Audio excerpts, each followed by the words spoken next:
Welcome to day 5,042 of the global pandemic. This is Dallas Personal Robotics Group with representation not only from Dallas, but from New Zealand, where it's tomorrow, or Connecticut, where it's still today, but further along, and wherever else you may be viewing from. This is our weekly gathering, usually at the Dallas Makerspace, but since that's not a very good place to meet right now, we're meeting virtually. And what we'll do is just walk around the table and see what each roboticist has been up to in the last week or so since we've last chatted.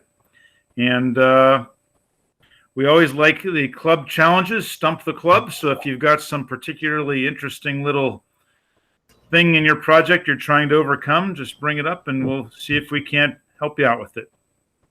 So with that, I'll just pass along and we go around the table kind of randomly. So Harold, thank you for volunteering to jump in, and the floor, the screen, this massive audience is yours. Oh yeah. So let's see, where do I want to start? I know where I want to start. I've been cleaning up my it's amazing as I'm building things, I'm needing parts and pieces. And so I started cleaning up my garage, and I started building more of my robot. So I don't remember where I left off last time, but I managed to get my connector mounted on my robot. I got the two motors hooked up to the RoboClaw here, and the PID auto tune on this thing is like awesome. And once I got it connected up, doing the right thing, if you don't have it connected up, it just goes off in the weeds. But when I connected it up, I said, PID tune this thing in like 10, 15 seconds. It was tuned up, ready to go on both these motors apiece. So I'm like, that's cool.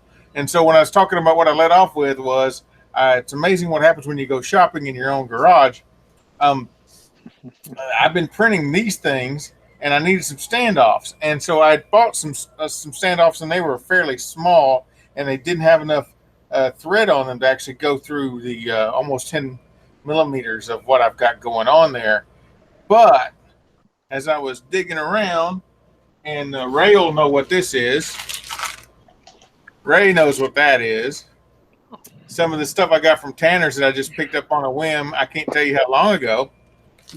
But in the back of those, on the other side of that, after I picked it up, we had an earthquake. Standoffs. Yep. And quite sizable ones too, about what I was really wanting. Imagine that. So I got this thing mounted up, and I started playing around with some positioning. I've got my Latte Panda that I'm working on putting a case on. This is kind of what it looks like. This is a thing I got off Thingiverse with a case. Got a little panda, little blue light blinks. And thanks to, I believe, John's recommendation, I'm wondering where can I put this on there? Because I want to do something with the screen and all that kind of thing too.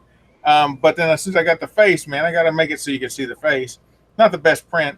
And so what happens is this thing kind of slots into that. And thanks to John and his idea of getting it to me vertically, I believe I've got mounting holes where I can mount it something along that way. And I will put the screen, which is, I found out is no touch, but I'll deal with that later. The screen somewhere right along back here, so you get status and stuff going on the outside of it on the thing. I think I'm going to work with that. This motor controller, not sure where I'm going to put it yet, but I've started playing with that thing, and I've got a quandary on this. This thing does RC mode, and when you guys are steering in differential stuff, differential robots drive, do you let the motor controller do it, or you do that in code, or what? Because basically, since I've got it tuned up, I can tell it, give me so many RPMs on each wheel, that sort of thing. Or if I put this in RC mode, I'm just sending some pulse width in on two of these servo inputs that one controls left and right, and then the other one controls forward and reverse. And I can certainly send in a forward and reverse and a turn a little bit left, a little bit right, and let This guy worry about relative velocities of the wheels. So, I mean, I don't know how to best attack that yet. And when you're doing code and things and driving these things around. Any thoughts on that one? Yeah, usually for like forward direction, in a lot of this stuff, you're just looking for an X value, and you can, it's, I guess it would be considered a proportional controller, because you can subtract, say you want to go towards an object, and that's, say the Raspberry Pi and OpenCV gives you the X coordinate, in the field of view of pixels of where that is. In a lot of cases, you can just, add that to like a set velocity. So you add it to the one wheel and subtract it from the other wheel, and you'll steer towards the object. So okay. It tries to reduce the error if the object is not in the center of the field of view of the camera. So, but yeah, that's one way of doing it. You can also with that controller, you can give it velocity commands to do, like if you want it to drive a straight line, you can just say, accelerate both motors to this speed and hold it, and it'll travel in a straight line. If you want to turn right, you can just drive one wheel for so long, so many encoder counts. Yeah. So yeah, that's really nice about that controller. It takes care of a lot of that stuff for you. So you basically have two PID loops running, and it's trying to maintain those two wheels at whatever speed you're telling it to run at, and so that you can, that way you can accomplish the basic moves. Move in a straight line forward or backwards, turn left, turn right. If they're slightly different, you can travel in long arcs, which a lot of us start out doing when we first play around with that kind of stuff. But, on purpose or not, right? You get the long arc. Not on purpose, but yeah. So what I'm hearing is I should probably put this thing in RC mode and do a pulse width for a forward and back and a left and right, and let the motor controller deal with all those velocities at the moment. If you want to control it with an RC controller, but you don't have to. I mean, you can. I think there's two packet serial modes. Yeah, I can talk to a UART on the thing. I can do a couple different things on it. I've got a console app that runs on .NET that actually talks to it and makes the wheels go independently, and that stuff that I've just played around with as an example of, is this thing working? Yeah. But one thing I didn't catch, is it a four-wheel differential drive, or an Ackerman steering? It's a two-wheel differential, I think. Right? Yes, two wheels. Okay, two-wheel differential, but a rectangular platform, right? So it's it's a rectangular platform. I've got a see the bottom of the thing. I'll turn this here. And are those encoders, Harold, or no? Oh yeah, right. Encoder go. I get it's a 45-to-1 gearing ratio, and it says I have 11 ticks on the encoder for every revolution. So somewhere close to 500 pulses around a full turn of the wheel. I think that's pretty good, or pretty decent. I mean, I don't know how accurate I need to be yet, but I think that's pretty decent. So if it's differential, and I don't know if that answered your question, but there is, there is a formula that you can use. So if you're trying to figure out, let's say if you're not reacting to some obstacle, but you're actually trying to deliberately go at some rotational speed, there's actually a formula, and I don't have it memorized, that says, well, if you're trying to go X amount of meters per second forward in the X direction, and you're trying to at the same time like turn by at a certain rate, there's a formula you can use to calculate how fast each wheel needs to turn to achieve that, translational and rotational speed at the same time. Again, in the ROS world, they always deal with translational speed and rotational speed, and you have to then make your robot actually do that, what ROS tells it to do. That's how I came across that formula. Again, I don't know what it is, but you can probably find it. David Anderson.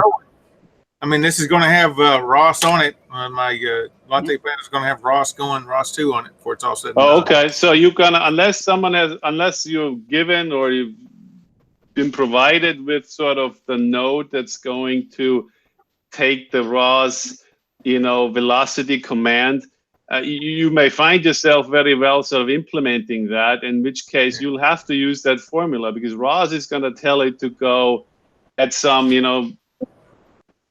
X direction speed and rotational speed, and you're going to have to calculate from that how fast to turn each motor, but you don't have to invent that. There is a formula. Yeah, David Anderson on his website about robots has a whole bunch of stuff about PID controllers and things like that, and he calls it theta, so it's basically velocity and theta, and so it's the combination of velocity in each wheel and theta for the whole robot.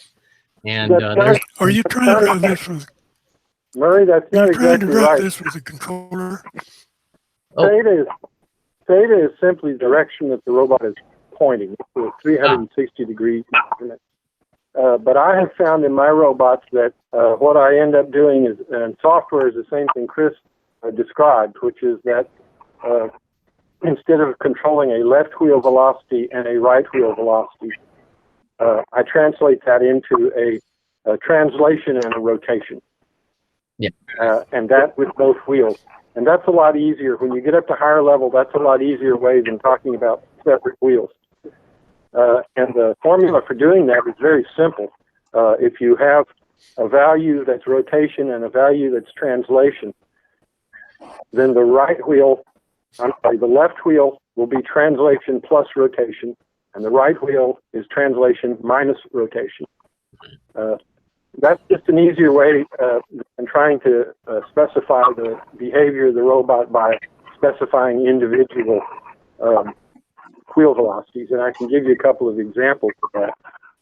If, for example, you say, I'd like to go forward at 100%, and I'd like to have a right rotation of 50%, then that would have a left wheel going 150 and a right wheel going 50.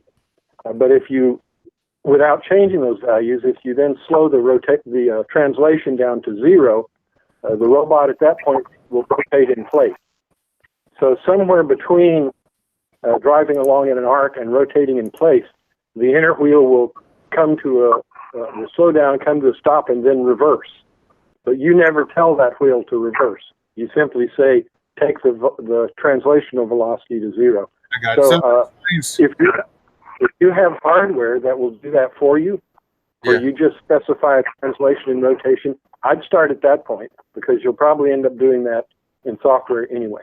That kind of explains what you guys just were talking about, because I haven't played on ROS here in a few weeks due to some other things, but one of the things I did, there is a ROS node out here for this RoboClaw, and I think it takes a twist message, and a twist message is that sounds about right. Yeah, is an X, Y, and Z location and an X, Y, and Z rotation and translation, both of them in the message. You get 6 floats out of the thing, right? And then it figures out what to do on it. So, and I think you're right though, Chris. I'm going to have to write my own node on this one, because unless I can convert the raw, you may not have to. I mean, the RoboClaw, that's major brand. You may very well get a node that if they have a ROS node that does something, then it probably does that. I will probably have to, at the very least, take the ROS 1 node and convert it to a ROS 2 node, because things are different, right? But maybe that's not that big a deal. Harold, I can tell you for certain that a lot of the ROS robots use RoboClaw. Okay. More than a few. More than a few. Okay. So I'm not, normally what I do when I get into stuff like this, I have this good idea, and it turns out, like I did this for the last week in my paying job. I have this great idea, man. This is going to work awesome.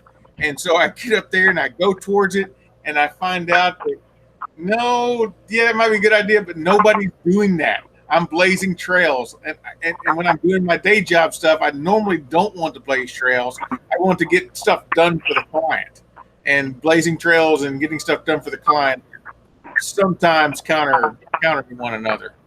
And so I feel, thank you for letting me know that I have not gone exactly off the rails on this, because again, I want to solve lots of problems.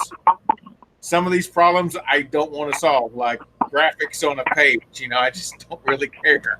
I want to make a robot run around a room, or do something else. But anyway, that's what I've kind of been playing on. I did find a lot of junk around the workshop. I've got some stuff from 20 years old that I've got on eBay, and people are looking at it. I've got at least one watcher on an old PS 101. It's a Centronics parallel printer port print thing with an Ethernet port on it. Somebody's at least watching it. I'm like, cool. Matrix. Is that what we're talking about? Yeah, and then I found something from Dad's around here, and I know. Looking at your faces, I found this. What screen is up? This screen is up. Anybody know what one of those is? Or a Condor? You ever heard of it? It's a sailplane, isn't it? I don't know if it's well, it could be. I thought it might be a bird, but this is a big old power supply that good name. that somebody actually, there's one of them out on eBay right now that is going for like $10. I don't know if this works. I'm going to try it. I'm sure I inherited this from Dad someplace, and if I had to buy one of these things new, it's like $135. And no telling how old this thing is, because I know Dad. I get this from Dad, right? I get this thing from Dad, and he gets up and he just picks up things he might use. And my dad passed away 21 years ago, and so no telling how long this was sitting in his office or his storage shed. Now I picked it up. We're gonna see if somebody wants it. It says September 11th, and the date that I found when I was researching this is 1979 when these things were manufactured. So I think probably electrolytic capacitors and that might be a bit off by now. Yeah, I'm sure that some of these cans linear supply. Yeah, that's the thing, Harold. It'll almost certainly be a linear power supply, which means it'll probably be nice and clean and warm. And warm. Very warm. Yeah. Yeah, it looks like it has multiple outputs, maybe plus or minus 12 or plus or minus 15. Yep, according to this thing, I can do 5 volts at a whopping 3 amps. Yeah. Those are TO3s on the top then, I think. Yeah. Probably for another plus or minus. They'll handle a pretty good amount of heat, I imagine, just by themselves. And they're attached to a big old piece of aluminum here, too, for sinking all that heat as well. So, and this is something else I pointed out to the wife, and I do this Electronics for Programmers talk on occasion. I said, this is what you don't get in anything modern or new when you buy a piece of electronics. I mean, you got the schematics of the thing. Yeah. You don't get those anymore. You just throw them away and buy a new one. I thought this was really cool, to show that off to somebody. But anyway. And those were actually, those schematics looked like they were laid out in a kind of sane way. Yeah. Versus these Arduino things where there's just random scattered things, and you have to imagine what the network connections are in the board. Yeah. Quick question about ROS, Harold. I mean, so where are you on your journey with ROS? I mean, I dabbled with it. It's got quite a learning curve. It does. It does. I've been able to bang my head into a brick wall a lot with it.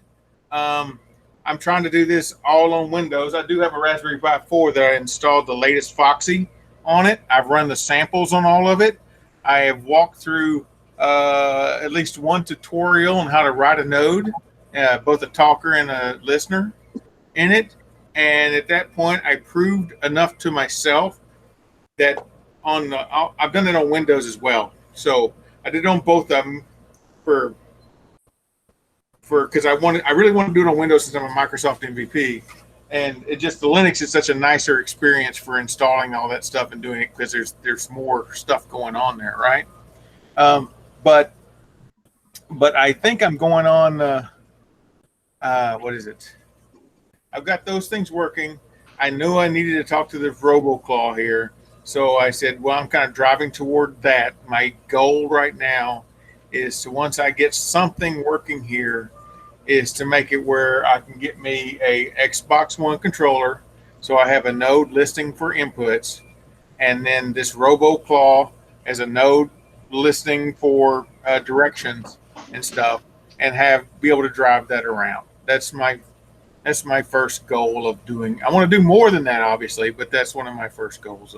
Okay. You're planning to use a LiDAR or one of those depth cameras? Yeah, eventually, because of this thing has a little bit of a tower on it, and I was going to try to put a camera on it and possibly maybe one of those fun little bitty LiDAR things that Murray's so fond of, and then if we're getting some depth as I'm looking around off the camera as well.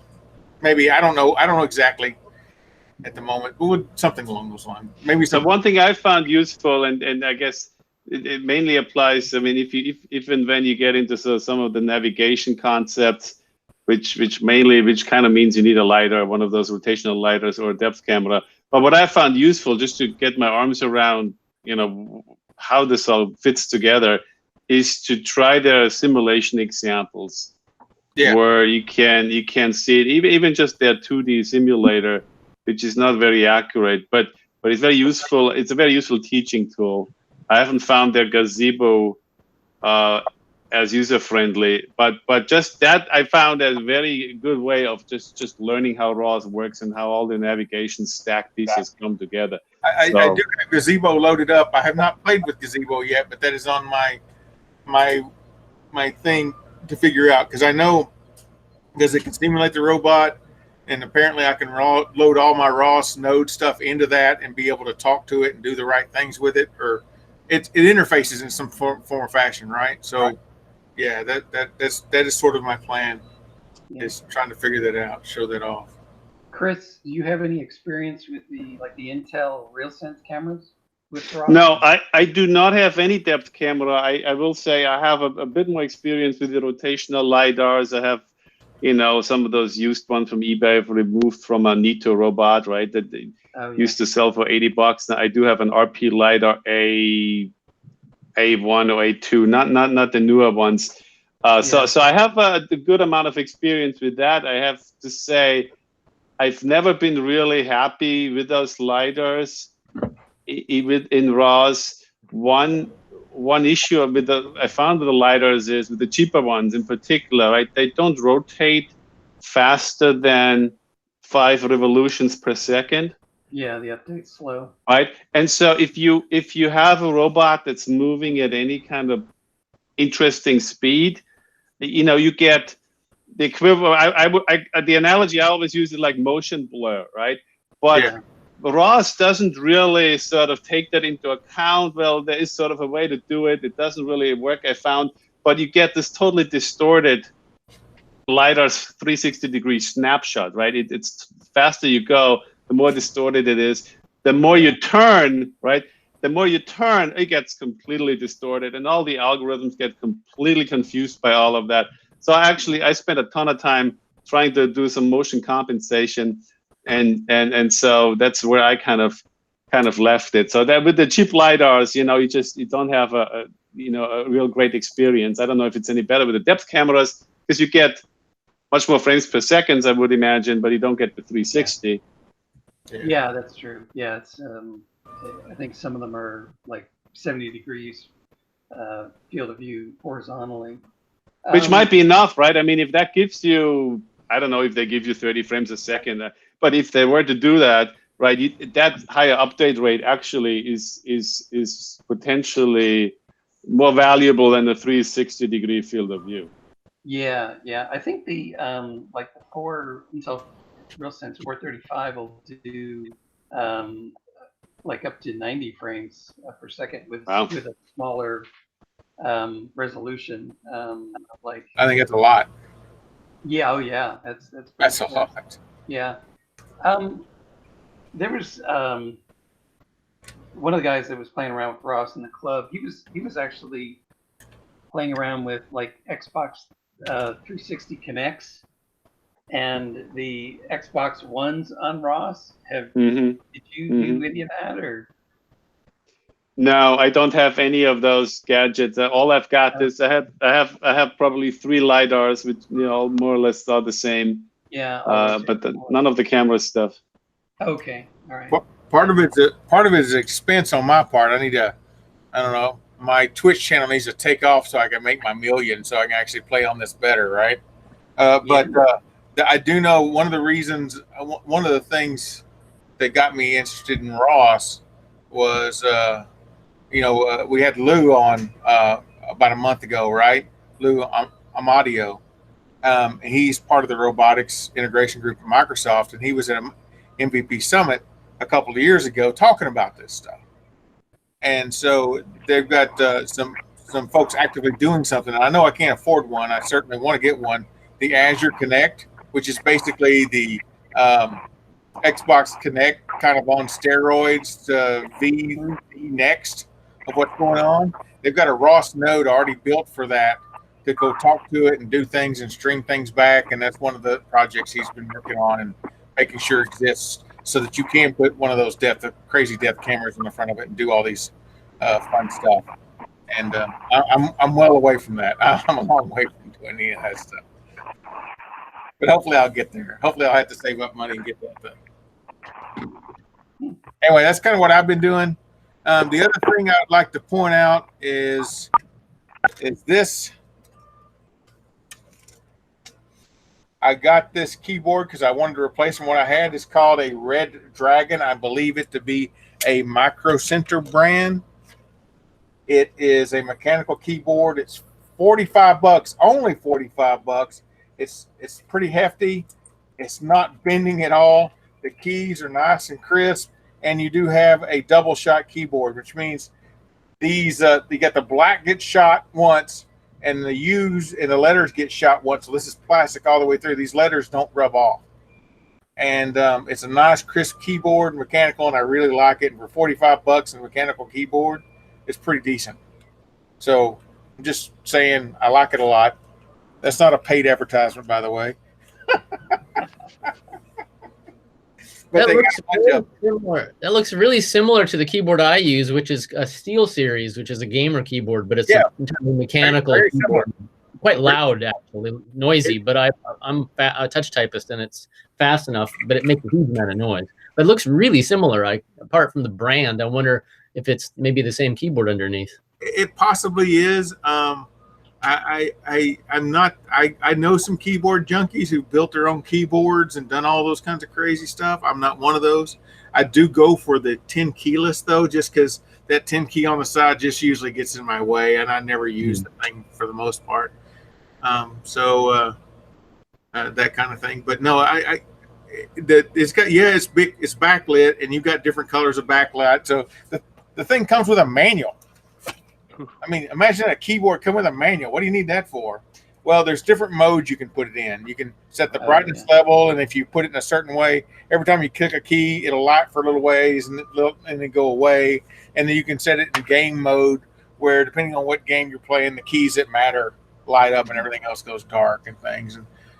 But anyway, I think it's I've been using it for a couple of weeks. I think it's pretty nice. So if you're looking for a keyboard that's not out the crazy, and it's not one of these $20 pieces of crap that'll give you carpal tunnel, this may be something to look at. Cool.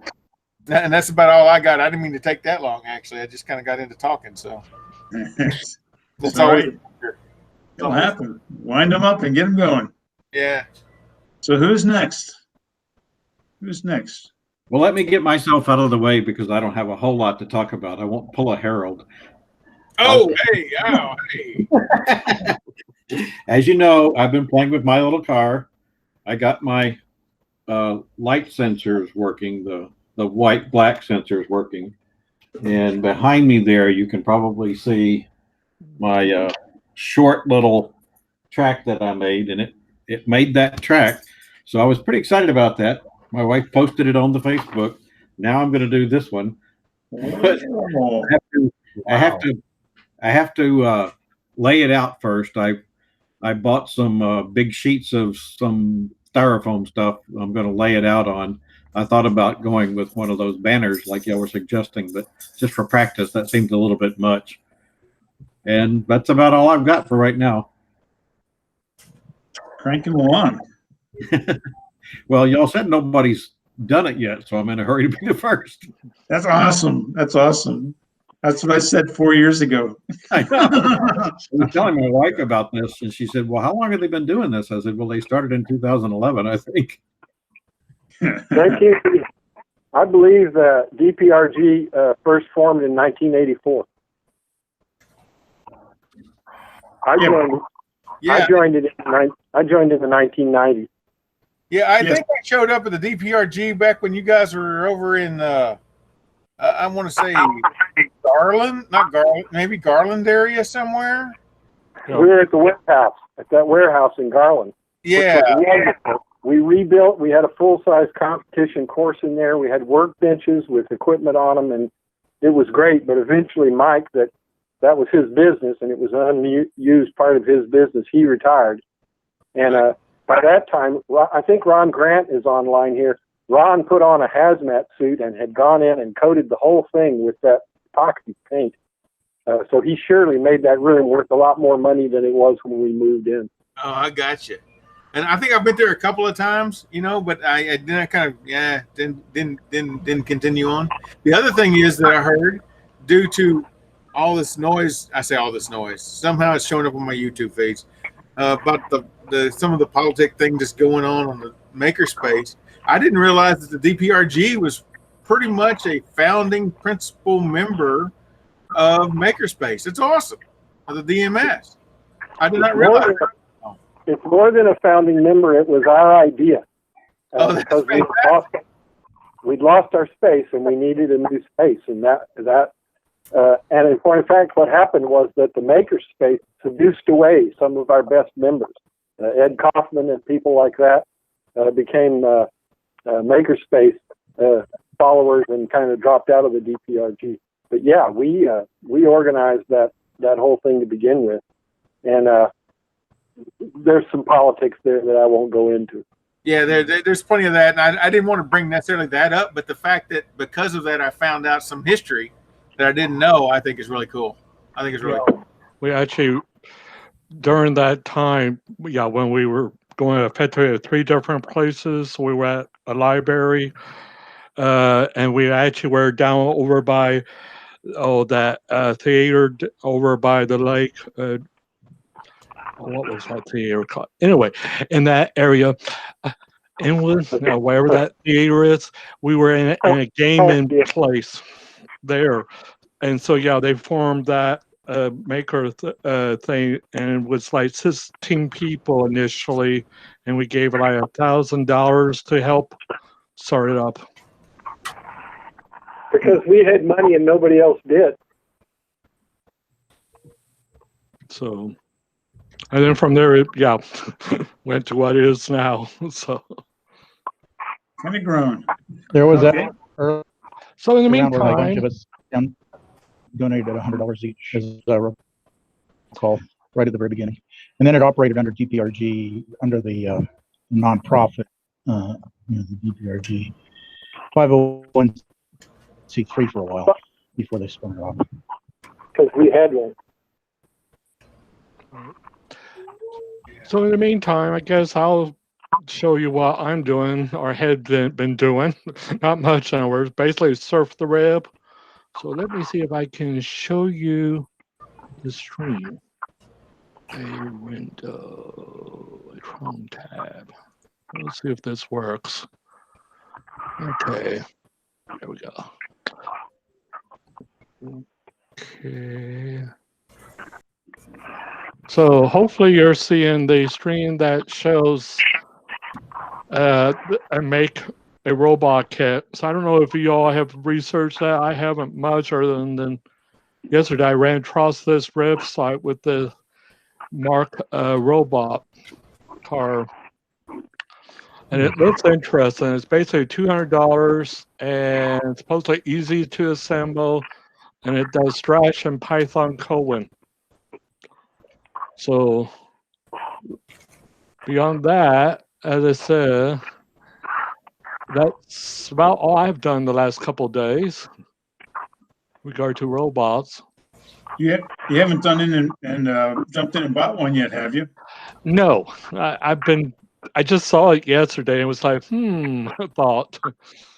Because one of the things I can't find on here is how much memory it has. It looks like the board said soup up an Adria board, though.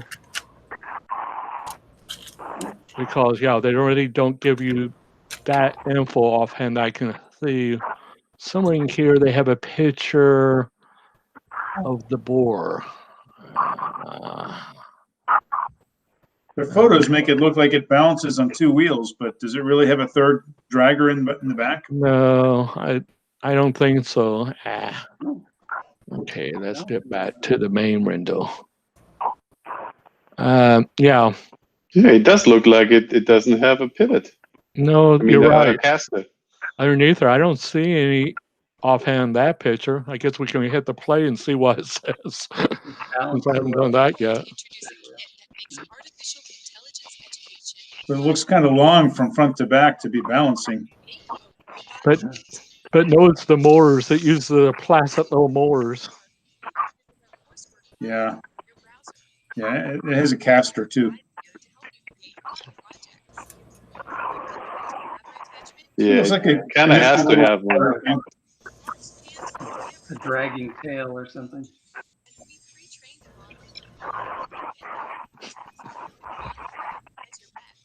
And how much does one of these things cost? 200 or something. So in New Zealand dollars, it's like $1 million. Well, when I clicked, it said $200. Yeah. So, but I thought it was interesting. Yeah, if it's doing image recognition, I'm guessing it's probably more than an Arduino. Oh. Okay. Oh, somewhere I saw it. I know probably where I saw it. Okay, somewhere I saw probably where it's symbol. Yeah. Many of these kits I find you can't expand, you can't attach additional sensors to, at least not more than like one or two. That tends to be the shortcoming. Okay, we're done. Okay, where's the symbration of it? So yeah, I agree with that, and that's why I was trying to get to the picture of the actual inner part. I forgot where I clicked to see that little bit. Okay, nope. It must be okay. Let's go here.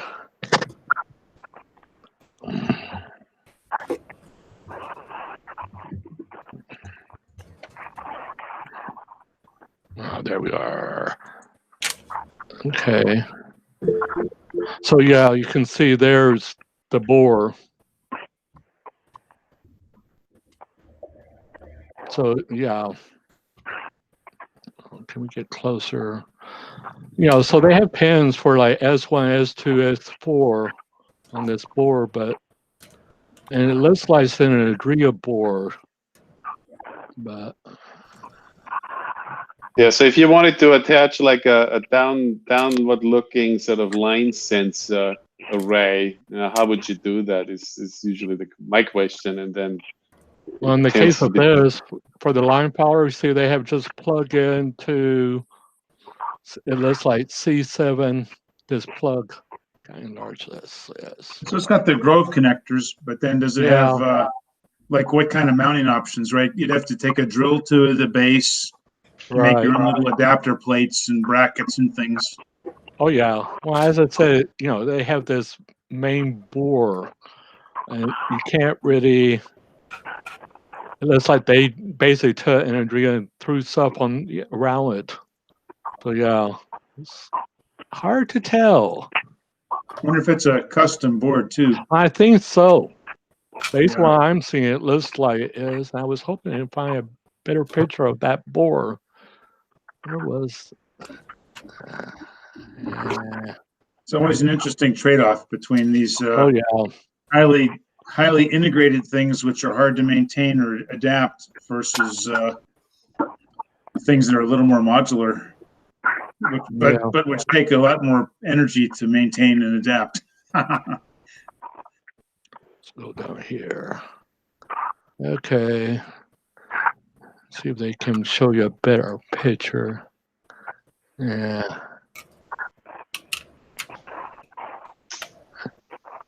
So you're planning to buy one? I just saw it yesterday, so we'll see. Who knows? I doubt it, but there's more information. But it looked interesting, and the benefit of there's your answer to how it does it on the back. Yeah. The answer is how it has a little coaster on the back. Hey, so we have this brings up a question we have in chat, and I was wondering if TR, I'm not sure. I'm sorry, I don't recognize your name, but could you just you're interested in different kits that we might recommend from the club? So could you talk for a few moments about what kinds of things you're interested? You trying to figure out software or mechatronics, or you're getting started, or what kinds of parameters would interest you in a kit? Yeah. So can you guys hear me? Sounds good. Okay. Yeah. So I guess my background is in software development. So Python, but I've been getting into machine learning, and so I actually want to get into robotics. So I'm like new. I got like a Sunfounder kit off eBay that I'm going to try to build, but I'm just trying to look at some other stuff so I can get some like practical experience. Cool. Well, if you could check Doug's screen here, look at what Doug is holding up. I think Doug, you're making a case for that as a good starter robot. Then it was a way for me to really get something rolling around on the floor. It was relatively easy to put together. It taught me how to do my Arduino programming. And this is what the box looks like. It was only $65, $63 on Amazon. It's plastic. It has plastic screws, which I found a little annoying. And there's other kits for a little bit more that have metal screws that I might do the next time. I'm just saying it worked for me.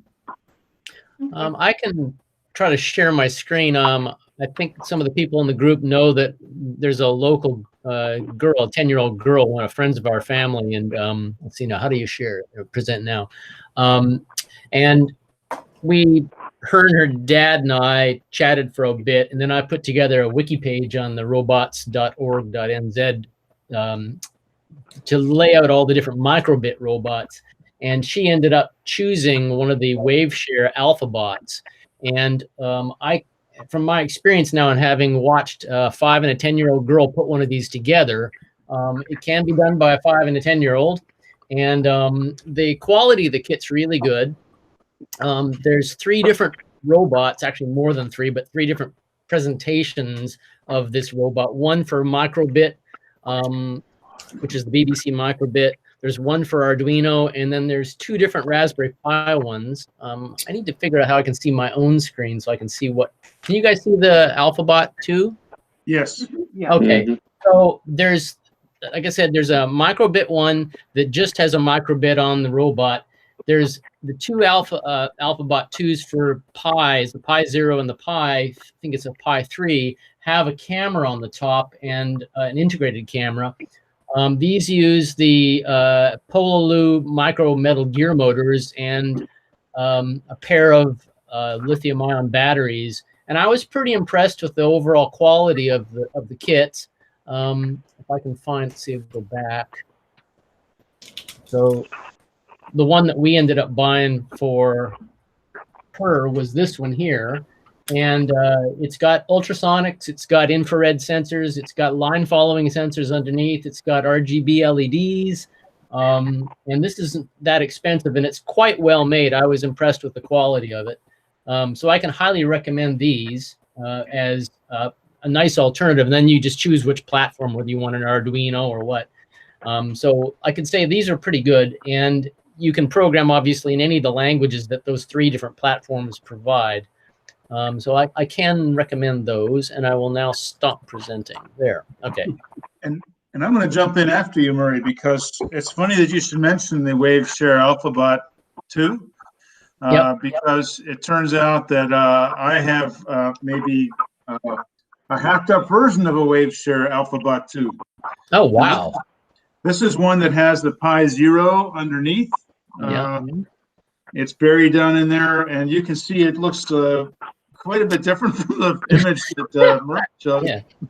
So, I mean, it started off with the 2 decks, and then the brass standoffs, so these were closer together. But this is the robot that I built to do the challenge course line follower. So I have to back away because it got rather tall. You can see that I thought the gimbal for the servo-driven gimbal for the camera was rather shaky. So I took an old metal tripod and literally taped it to the top thing. And then I got some old PVC box as a mount for the camera. I changed the lens to give a different field of view. I added these Cobb LED lights so that I could illuminate things better. I made this whole kind of back thing because I can actually stick 3 additional, I can put 36 watt hours of lithium back here, which lets this thing run for close to 5 hours nonstop, powering the Pi Zero. And then this is like a power supply I use to control the brightness of the LEDs.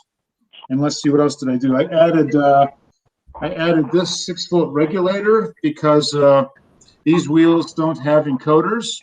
So to try and minimize the variance on impulse to motion, I gave them a constant voltage no matter what the batteries were at. So that's what that guy does.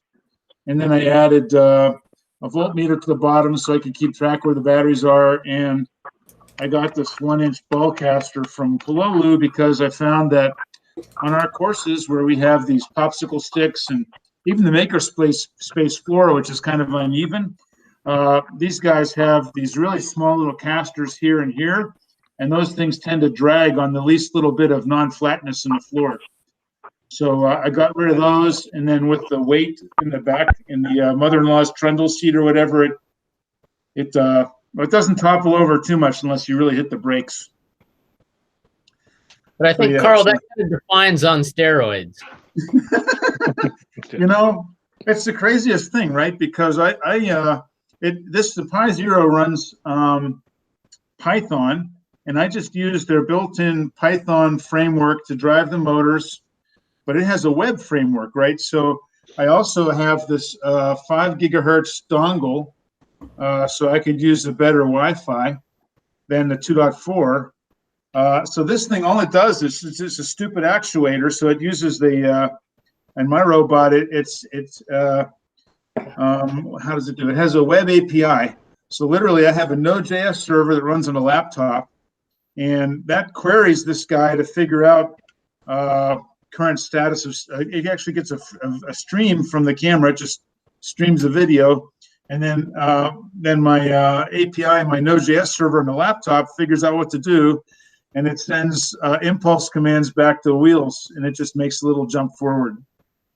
So it's kind of an atypical design. It's nowhere near as clean as you might expect from Ross or what, but it does a job now and then, sort of.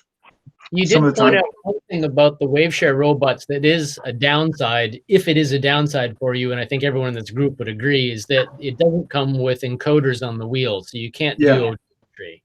Right. Yeah. There's no odometry. So. Right. So when this does that complex line following course, it's closing the loop between the video and the wheel motion. I mean, pulse width modulate. I mean, just time on for the power level on to the wheels. So, and it's only sampling at 1 or 2 hertz, maybe. So it's like a terrible sample rate. But Carl, is my audio on? Can you hear me? I can hear you now. Yeah. Oh, okay. I have a comment to make about your modification to the to the bottom of that. Yeah, turn it upside down. This is a problem with that design, and it's quite a common problem that you see. Which is that often differential robots will try to have a caster both fore and aft, and the way those models come. And the problem with having a caster both fore and aft is that that only works on a nice, flat, smooth surface. But you have problems, for example, you can imagine that you drive up onto something and the front caster actually lifts the drive wheels off the ground so that the robot is suspended between the front and the rear caster. If you can imagine, if you can imagine a little dip, for example. So as a general idea on a differential drive robot, 2 casters is a bad idea unless you're going to run it in some very specialized robot course that's nice and flat. And generally, our impulse has been to make robots that can run in the real world rather than just on a specialized robot course. And that robot really can't do it. It can only run. I think, to be fair to a lot of these robots, a lot of them are designed for education and for running on smooth floors or very short nap carpets. And so in those situations, they're being educated poorly if they're given that design. Which is totally true on both counts. So in my defense, I did this because I felt comfortable in the hardware and I didn't want to spend time on the hardware. I wanted to focus on software. So I took a You fixed an error in their design, and you did it in a clever way. I almost did. You can tell that what that requires is that it means the 2-wheel differential drive robot center of gravity must not be co-located with the wheel, which is what they've done by giving you a fore and an aft point of support. That allows them to put the center of gravity over the wheels. But normally you can't do that. The center of gravity's got to be located between the wheels and the caster. Right. Our normally robot from last in the default use of this robot, the batteries are on the back of the robot, so it would tend to drag on the back caster. They're back in here, but they're such wimpy batteries that they can't keep the Pi Zero going for more than like 15, 20 minutes. Plus the ones that they sell with this kit, they're unprotected cells, and I don't like unprotected cells. So I actually modified the holders, and I only use protected lithium. So I was going to recommend, Pololu was mentioned numerous times. I was going to recommend a platform from Pololu, and let me actually see if I can figure how the sharing works here. Give me a second. So, right part of your screen, you can present. There you go. All these points that Dave just brought up, with the dual casters, and some of us had to learn that the hard way. Pololu had, so you see my Pololu screen, I hope. Yeah. Pololu has a platform called the Romy, and I bought that last Black Friday because it was at a deep discount. And they've actually thought about this whole caster issue, right? And I don't know if it comes through from this picture, but you see, okay, there's underneath, there's a ball here, and there's a ball in front. I forgot what front and back. But one has a suspension thing here. You see this little plastic lip? Yeah. Right? So it's one of the ball casters actually has a built-in suspension, so it can at least accommodate, small bumps in the floor and not get the drive wheels lifted off the floor. So they really have thought this through. The battery compartment is also a little bit off center. Yeah, so you can see, the side that the batteries are at, that's the rear, and the suspension caster is kind of in the front. So they really have thought this through a fair amount, actually. So I would recommend, so if someone's looking for recommendation, I bought this, like I said. I think it's a good compromise between, something that gets you, off the ground quickly. You buy the bits and pieces. I mean, it's a chassis. You kind of have to put things together a la carte, but it's a system that consists of the chassis, the matching wheels and motors with encoders, and then a controller board, which again you don't have to use, but it just mechanically fits all well together and electrically. And then it's also that controller board, that Romy control board, is kind of intended, but not, you don't have to. You can. It's designed to be used with a Raspberry Pi. So the Pi plugs into this black board, right, in this upside down fashion. Again, you don't have to do that. It's got an Atmel 32U4, 8-bit micro on it. Not very beefy. You can program it, kind of bare metal in that fashion, or you can pair it up with the Raspberry Pi, and the two talk over I2C, and I know getting things to talk to each other over SPI or I2C has been a topic on this channel in the past. But that's how they do it in this setup. And so I've used this now for a little bit. I found it pretty decent. The only thing I don't like is, again, it's got a compartment for AA batteries. I don't mind the AA.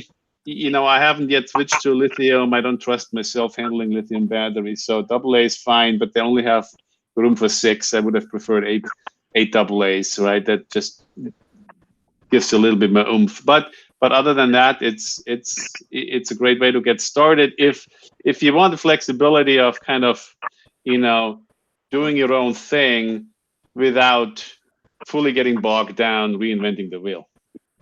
Chris, while you're actually still presenting and on the Pololu site, could you also browse over to the Zumo, which is another one of their robots? Yes, of course, the Zumo.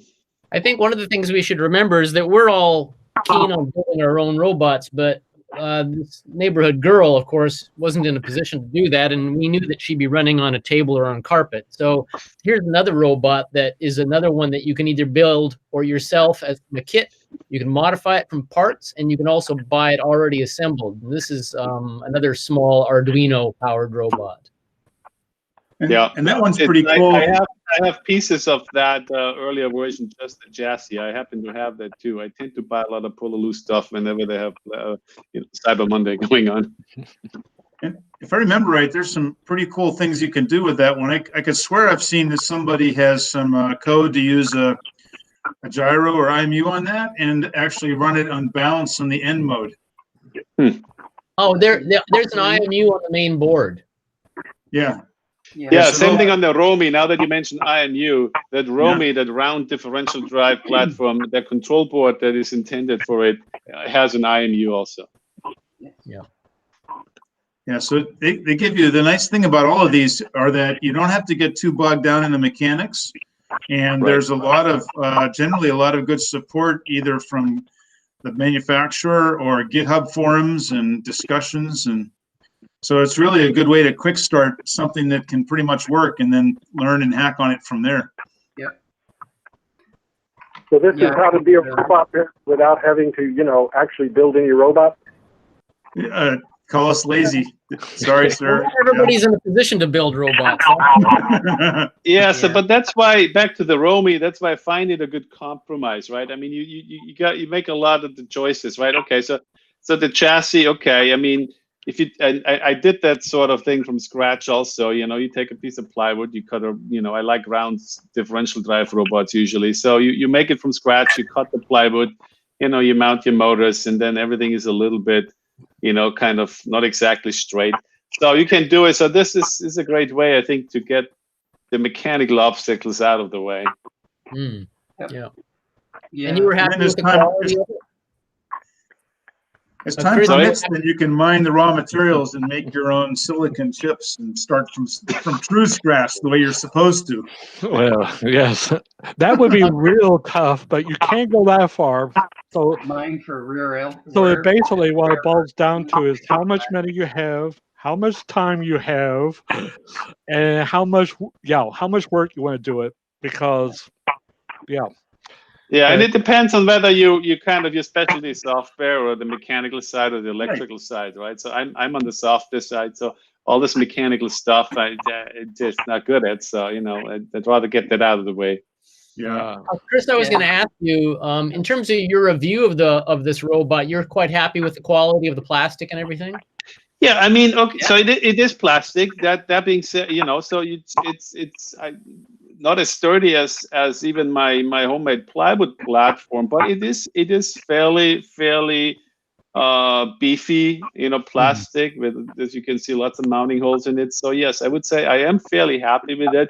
But to my earlier comment that I made with a lot of these platforms, and this one kind of included, is it tends to be, you have to be, it tends to be harder than I think it should be to add more sensors, right? Mm-hmm. So on this controller board, they're running out of I/O, so there isn't a sort of a built-in way with like what are these connectors we just mentioned earlier, right? Any kind of there's no connector system on it that you easily can connect sort of sensors to. You kind of have to figure all that out on your own.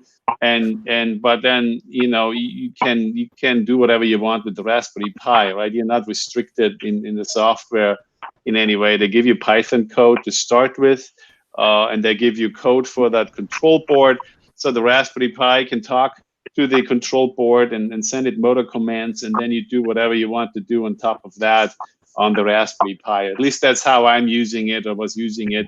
I used RAWs on the Pi, and sent the low-level motor commands to the unit, and was reading, some of the sensors that come on it, including line sensors. Yeah. I think we have Ray showing something, and Mr. Anderson wants to show something too. So, Ray, go ahead.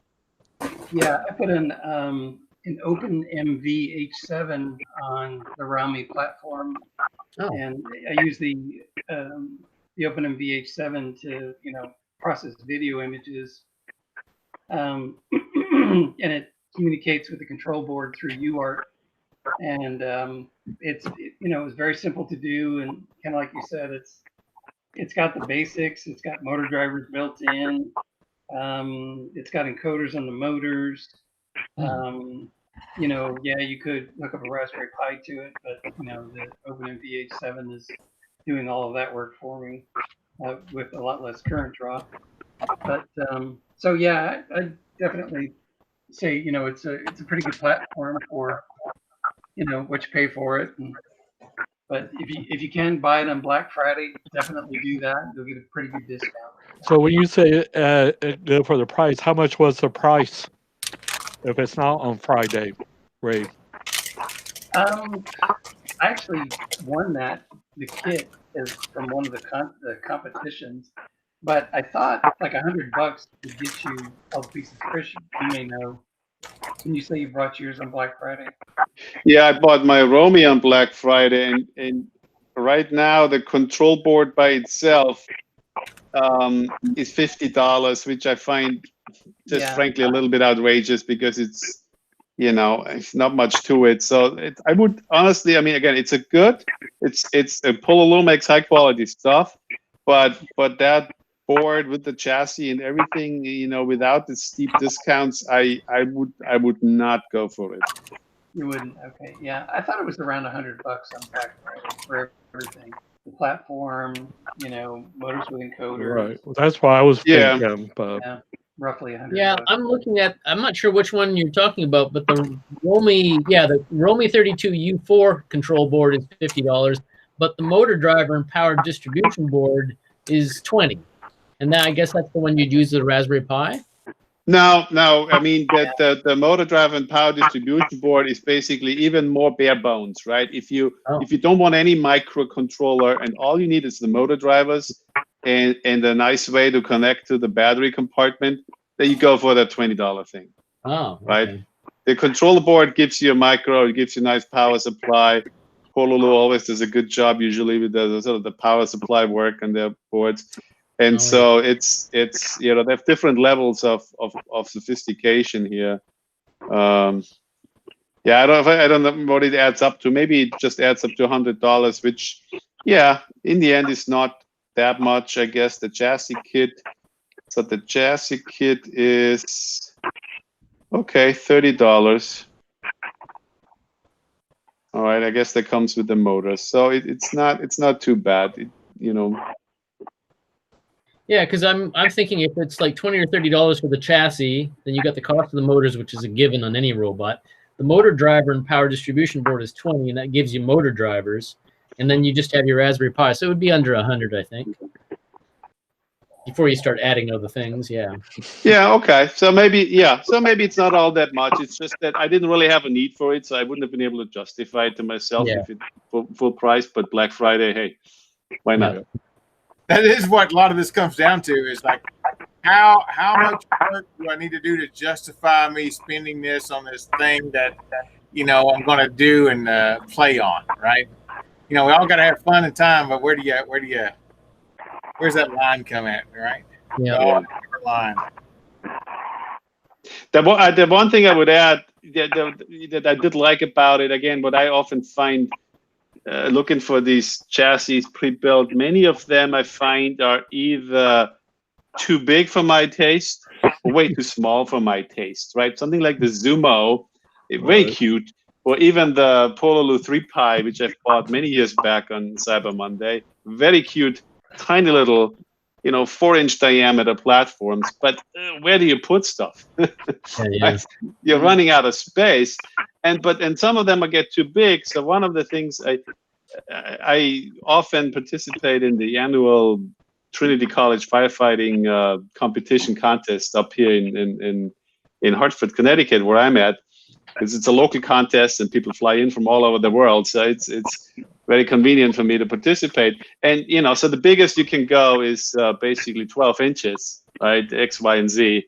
And so, but you don't necessarily want to be at that full 12 inches. You kind of you got to be squeezing down the hallway in this basically arena that is set up. So something that's on the order of 8 inches, is kind of a sweet spot, in my opinion, for the kind of things I often want to do.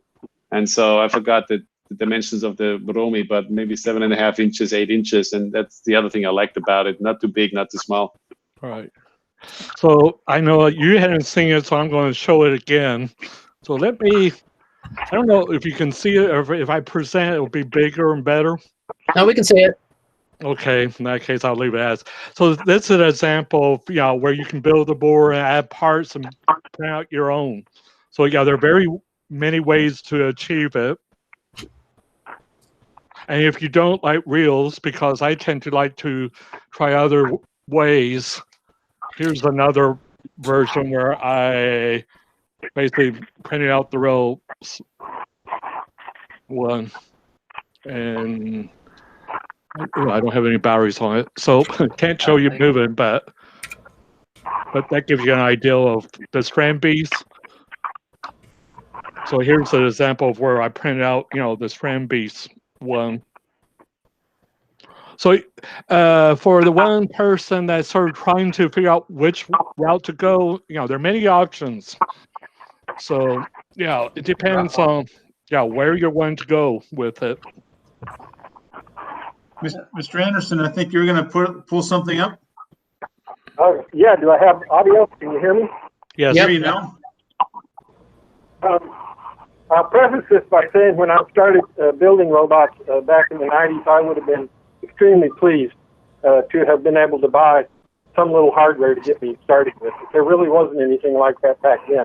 The closest there was to it was the Lego Dacta, which was a wonderful set of Legos that came with motors and wheels and gears and all kinds of things, and you could build all sorts of robots. Now, I want to stick in here parenthetically that my experience over whatever it's been, 30 years, is that the physical design of your robot has a lot of control over the software you write. So that basically when you buy someone else's solution, you've also bought how they think about software. And that's just something to reflect on. Let me hold this up. Can you see this? Oh, your video is not turned on. What do you mean my video is not turned on? Well, that's somebody else. I'm seeing your video, David. Oh, really? I can see. Yeah. His video is separate from his audio. Murray, so David is dialing in by the phone landline for the audio, but if you look around, you can see his video on a different tile. Yeah, I've got two inputs. I've got an audio and a separate video input. I'm only seeing 9 people, so I don't know why I'm not getting more. There's 14 people on right now. Scroll down. How do you scroll to the rest of them? I'm only seeing 9. Good question. Well, that's my problem. Don't worry about it. You don't get to see this part, man. Huh? Okay, so this is one of my first robots built built in the I believe this is late 1980, made from the Dacta Lego kit. For those who are Lego purists, will notice that I use some tabletop, which would be an objection to people who grew up in the Lego world. But at any rate, the advantage of building out of Legos is that you can build all kinds of different geometries and symmetries and so forth. This particular one, following up on Chris's comment, I also set up so that I could enter the Trinity Firefighting contest, and it actually does real well. You have to be able to put out a candle. So for that, there's this add-on, which has this really extremely high-power fan and a detector here under this little shield that's a flame detector. And so that's how this guy navigated with his standard navigation equipment, and then when it got to a candle, it could detect that and would blow it out by sending it a puff with that little fan. That was one of me, and I actually learned a hell of a lot from building this little robot. And basically, it gave birth to these others, and I only. This is the one I've been working on the last year or so, and you can see the similarities, except this one's a little more robust. It's about a 1 foot circle. You see that? Yep. Which is about the right size you need to negotiate it around the house, mostly doorways and so forth. And then, because I got fascinated at the time, as we talked about balance and the differential drive, and I wanted to see if I couldn't. This is in 2003. To see if I couldn't get rid of the tail wheel, which is what this robot does. This is the in-bot balancing robot, and back in the day, if you can see this little hockey puck size thing right there, that's the IMU, which at the time was $800. It's actually an industrial tilt sensor like they put on the arm of cranes in order to know the various. Carl, did I interrupt you? No, I thought I'd show you. I should be showing your presentation now to make sure your camera shows up. I see. Well, let me back up a little bit. But you can see basically that this all kind of grew out of the same design, and uses a lot of the same code. And then because I had spent all this time on differential drive robots, that's what started me thinking about an outdoor robot that could be differentially driven, and a three-wheel tricycle arrangement with a castering tail wheel really doesn't work outdoors because, well, for a variety of reasons, it really doesn't work outdoors. But what I ended up with was a six-wheel robot, and you can think of that as a differential drive robot with a front and rear casters mounted on springs, like Chris was describing it. You go grab it.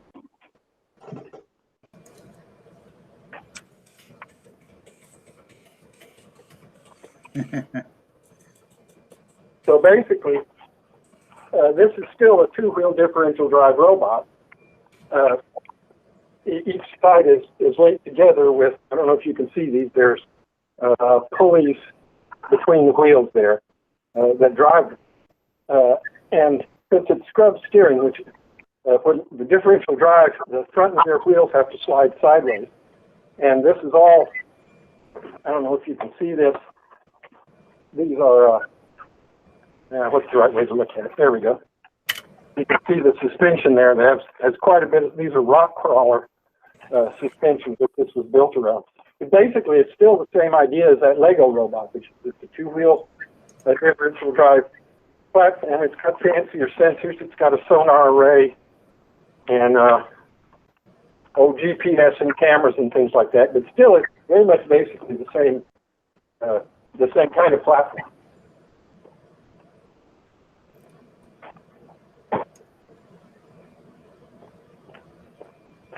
And that's all I have to say about that. I did have one comment I was going to make to Harold, and I I make this comment very carefully. Okay. If I was to give advice to a beginning robot builder building their first robot, I would stay away from ROS. Okay. No, I fully accept that. Oh, I get that. I totally get that. I had a funny analogy. I was going to say it like I was going to teach you to play Chinese checkers, but I told you first you needed to learn Chinese. Yeah, good comment. No, I think you're absolutely right. That's not necessarily stopping me. What's really in my way right now is the day job. You know, that's really what's in my way. When I think it's most in people's most ways. I get in here and I play and I go and I do and I beat my head into that raw stuff until I got kind of like the I won't say the nomenclature, the ecosystem of who to talk to and where to talk to, and that right there was one of the biggest hurdles. Had nothing to do with coding, had nothing to do with software on it. It's finding out where do I go to look for the information that I want, not the information somebody's just blasting at me that I make no sense out of.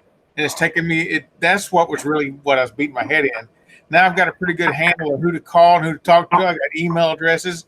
I mean, literally, I had one of the guys, the Blue folk, put me in contact with 3 or 4 other people.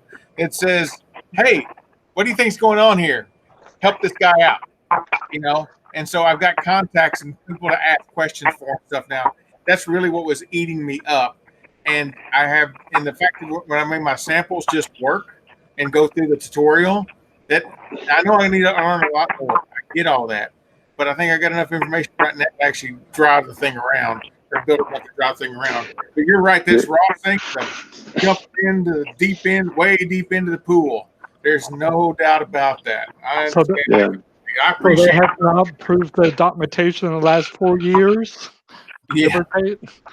Yeah, they've got, it's crazy. You know, it's to the point where I was even having trouble distinguishing what the latest version was I should be looking at because I couldn't even figure out how they were naming things and naming versions and because half the time it goes, oh, well, you just do this and go to this branch.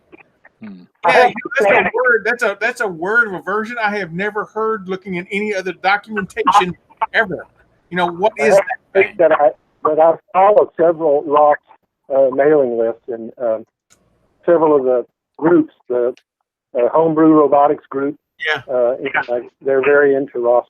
But what I don't ever hear, I don't ever hear anybody on any of those lists ever say, "Let me show you something really cool my ROS robot can do." What they're always saying is, "Look how I got this data to go from this node to that node." That's what they're excited about. You may remember when we had, I'm sorry, what was his name that spoke to us last month? Lou? Yeah, Lou. At the end of the talk, I said, "Lou, can you show us a video of a ROS robot doing something amazing to justify all the complexities?" And he said, "Well, that's a good question." And I think one way maybe to answer that question, I think ROS is probably really good at doing really sophisticated things. You know, the sorts of things where you must have a LiDAR, the sorts of things where you're building a much more general purpose robot. You know, so it's I think good at doing those very, very high level things like navigation, like map building and so on. But it's really bad at doing simple things, right? The analogy I would use is, going from bare metal programming of a microcontroller to a Raspberry Pi. The Raspberry Pi is really bad at doing very, very simple things like twiddling some bits, right? But it's very good at doing very, very sophisticated things, right? And Linux and so on. So that's in my mind the analogy, right? It's but if you have a very, very sophisticated problem you want to solve and you don't want to reinvent the wheel, again, I use LiDAR as the example because if you're thinking what you want to do involves LiDAR, if you're not using ROS, okay, chances are you're either reinventing the wheel or you're using other collections of libraries that kind of are the building blocks of RAWs anyway. But yeah, if you don't need a LiDAR, or if you're just using it in a very simple fashion as a, you know, it's just another sensor, yeah, then definitely you don't need it, and you're making your life easier by staying away from it. My real goal into all of this is to, I have a lot of goals, and much of it I know I'm shooting high. Is I want a little bit of a platform here where I can put I do some cognitive services and cognitive recognition of things and that kind of stuff, some machine learning, and I wanted to build it so that I know what's going on, because I'm sort of that fella. But I wanted to make sure I had enough juice on there and enough capabilities so that when I slapped a bunch of ML on here at the edge, that I could do some fun stuff eventually. I know it's going to take a while. I got that. You know, I understand that. The other thing I will say that RAWS is good at, again, with all the complexities, and I'm not a fan of those complexities, but the thing that it is good at, and that I've found myself kind of building from scratch myself in the past, is it gives you a lot of tools. It gives you a lot of visibility into what's going on, and you really need that because of the complexity, right? So it's got a lot of visualization tools built in, you know, to kind of really visualize all the data. And even if you're just dealing with simple sensors and not a LiDAR, and you have a, you know, 3, 4, 5, you know, sharp, you know, IR distance sensors, or maybe a couple ultrasonics, you know, it gives you ways of visualizing all that data, you know, in RViz. And how would, you know, how do you do that outside of RAWs? I mean, it's yeah, you probably find yourself creating your own tools, which I've done in the past, right? And that sort of thing, right? So that's where it shines, I think, in some of that support with tools for visualization of what's going on. You know, I like to think I live in a high-end world around a bunch of high-end folks, and the things that I do is things I'm doing here are really low level. I will tell you, the people that I hang out with all the time, when I'm talking about, oh yeah, I know that bit pattern, they're like, you actually look at bits? We don't even, you know, if there's not a trillion of them, I don't care about it, right? So they're all doing these high level things, and I want to be able to show them that, yeah, these low level things can do your high level things. And because the idea with RAWs using topics and passing, doing enterprise level type message passing and all that kind of stuff, and just intrigues the hell out of me, because I get to use all this stuff I've learned in my software engineering and these really cool concepts, and I get to see it run around on the floor and chase dogs around or something. You know, the idea of that really juices me up. I would take that a step further, and this is something I said to the group before, but it seems to me where we are in robotics, that is the state of the art. If you think about where we'd like to go, we're more down in the level of the backbone, the spine, than we are in the level of the brain. Sure. And for the things that we aspire to, well, maybe that says it. Maybe that's sufficient. I think that we're a long way away from being able to define in a clear way that can be regularized. So I would say that the analogy I've used before is this is like flight back in the last century. That's the beginning of the last century. We're actually at a point where nobody really knows how to do it or what the optimal solutions are. And as such, a couple of bicycle makers in their garage can build an airplane and go down to Kitty Hawk and push the technology forward. We're actually at a point where people like us in our garages can actually push the technology forward. We'll probably arrive at a point where that's not the case anymore. It's very hard now for one engineer to push the field of aeronautics. But that's not where we are in robots. Robots are at the very beginning stage, and nobody even really knows what a robot is or what it's supposed to do. So the idea that we can regularize that and build an operating system that gives us all these functions assumes that we know where we're going, and I don't believe we do. So, we're fine where we're going. Marie, I think you're on mute again. So Marie, you're on mute again. Okay. I think the comment we are reacting to is whether or not Ross was appropriate for beginning level roboticist. And I think that if you look at this, throwing someone at Ross at the very beginning of their explorations of robotics is kind of jumping into an incredibly complicated operating system for something that might simply be, and again, like Chris, other people have talked about, what's your particular goal? Are you trying to build hardware, software? Are you interested in electromechanics? I mean, everyone has different goals. And Harold's interest in Ross is, his interest in Ross. I don't have any interest in Ross. And in fact, as you know, I got into this about a year ago after watching one of David Anderson's videos on YouTube. And in fact, he showed his progression of robots. And my robot is actually influenced by his SR04. So there's a lot about my robot. It's not a differential. It's not a two-wheel differential. It's a four-wheel differential robot, but it shares a lot of the same ideas from David's robots. And mine basically takes off on different angles on his. And of course, I'm building it 10 years later, but I'll give you my progress report. I've now got, it's running on a Raspberry Pi.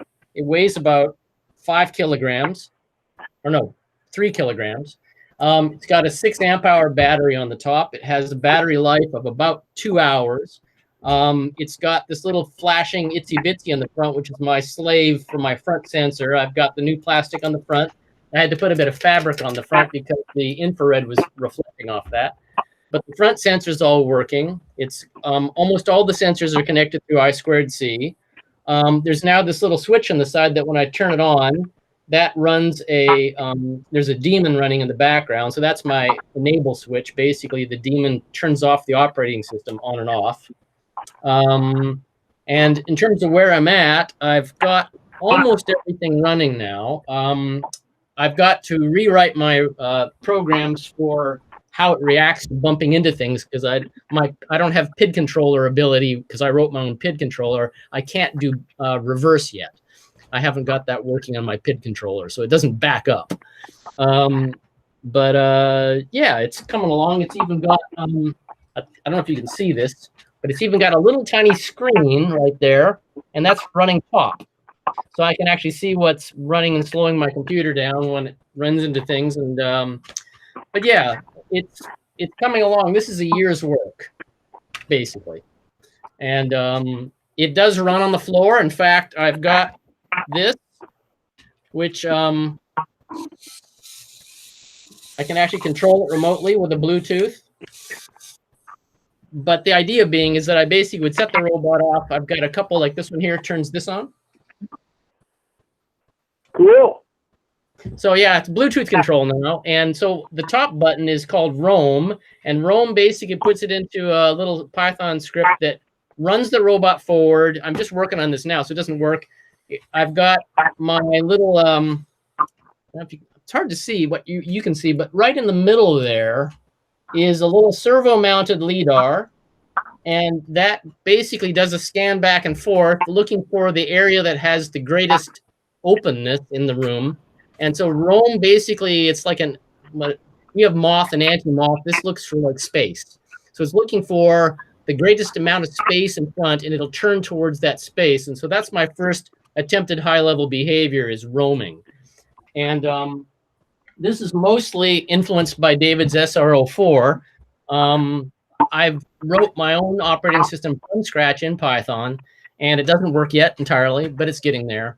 But the reason I'm going into detail is that everybody has different goals. And my goals seemed to align with David's, and that's why I was influenced by his robots. The neighborhood girl doesn't have any hardware experience. She's got a smooth floor. She can't build, much more than that. She's probably not going to take it much further for now. Harold's got very different goals. We all have different goals, and I think we should probably remember when we talk to other people that everyone comes at this from a different angle and has a different purpose in what they're trying to learn. I think, Doug, you started quite recently, and I think you talked about some of your goals. You were going to build, I think, a walking robot with guns that was going to patrol your house, something like that. Yeah, it's going to be a rolling security monitor robot. No guns. Pepper balls for the win, buddy. Yeah, I guess my only point is that we should be open to whatever other people's ideas are about what they're trying to accomplish, and that we shouldn't presume to know what someone is coming into robotics for, because it's a pretty open field, as David says. There's lots of things. No, you're absolutely wrong, Murray. And then he mutes. I was going to say, actually, there's one thing that strikes me in all this, because whether it's the spine thinking or the brain thinking, right? Whether you've got the Latte Panda or a Raspberry Pi, or I think somebody once did a 2-transistor and 1 light sensor connected to the motors kind of robot. There's one least common denominator in all of this that I think is in there. Rube Goldberg. I mean, we all just love Rube Goldberg, right? Who doesn't like to just set up the dominoes in the most complicated way possible so that when you touch one at the other end, they all sort of magically, if you're lucky, line up in the I think you hit on the thing. Motion. motion. It's good when things move. I had a music teacher, a composition teacher, that I valued a lot. And he told me one time, and I think this is a general universal principle of the world. He said, David, you don't need to work to make things complex. Things become complex on their own. You need to work to make them simple. Yeah. And I haven't found an area of my life, computers, robotics, personal relationships. It just seems a general rule. Kareem, I have a question for you. Are you walking around your house with a laptop? Sort of. I'm at the beach. I was going to show you guys the beach and my beachcomber robot, but it got dark outside in the meantime. So yeah. Next it looked like something out of one of those cheap horror movies. I kept thinking of a film. Yeah. Blair Witch Project, right? That could be, yeah. Sorry about that. Motion sick. Which beach are you near? South Padre. Ooh. Oh, wow. We come down here just about almost every year. It's right around my son's birthday, which happens to be the Perseid meteor shower, and there's pretty good viewing on the beach, and it's just been a place we've come to forever. And we typically have a robot down here. I think a couple of you might have heard of my robots roaming into the ocean on occasion, and I'm trying to avoid that this year with an RTK GPS solution, and managed to get the base station set up yesterday, and we're getting close to testing that out. So we'll see if it can tool around on the beach and maybe draw some patterns in the sand. So are you actually camping out on the beach? No, we rented a condo. Oh, okay. What kind of accuracy or repeatable accuracy are you getting with that setup? We're typically getting under 20 millimeters. Yeah. Really? Yeah, 2 centimeters. Yeah. And that's outdoors. That is outdoors. That is with real-time kinematics, and you got to have a GPS. You got to have a base station for corrections. It can vary. It can go all the way up to 200 millimeters. But that's way better than you typically see in most GPS solutions. Yeah. Now you were when you were working on this, and tell us about it previously. You had located a service there in Dallas, not far from your house, that was providing the correction. Do you have that down there? One in Garland. Is that what you're doing down in South Padre? No, there wasn't one close enough. The closest one here is in Corpus Christi, and long baseline is considered 20 kilometers, that kind of a thing. So that's too far away. So I originally bought 2 of those SparkFun units, the U-Blocks F9Ps, and so I've set up a second one as a base station here, and it was publishing for the last day to RTK2Go.com is a caster network that you can register for free and publish your base station solutions, and I had it working for quite a while, and then I had a wife fault this evening. She closed my laptop and I didn't have all the settings saved, So I gotta rebuild that. But yeah, I'm publishing my own base station from just outside the window here.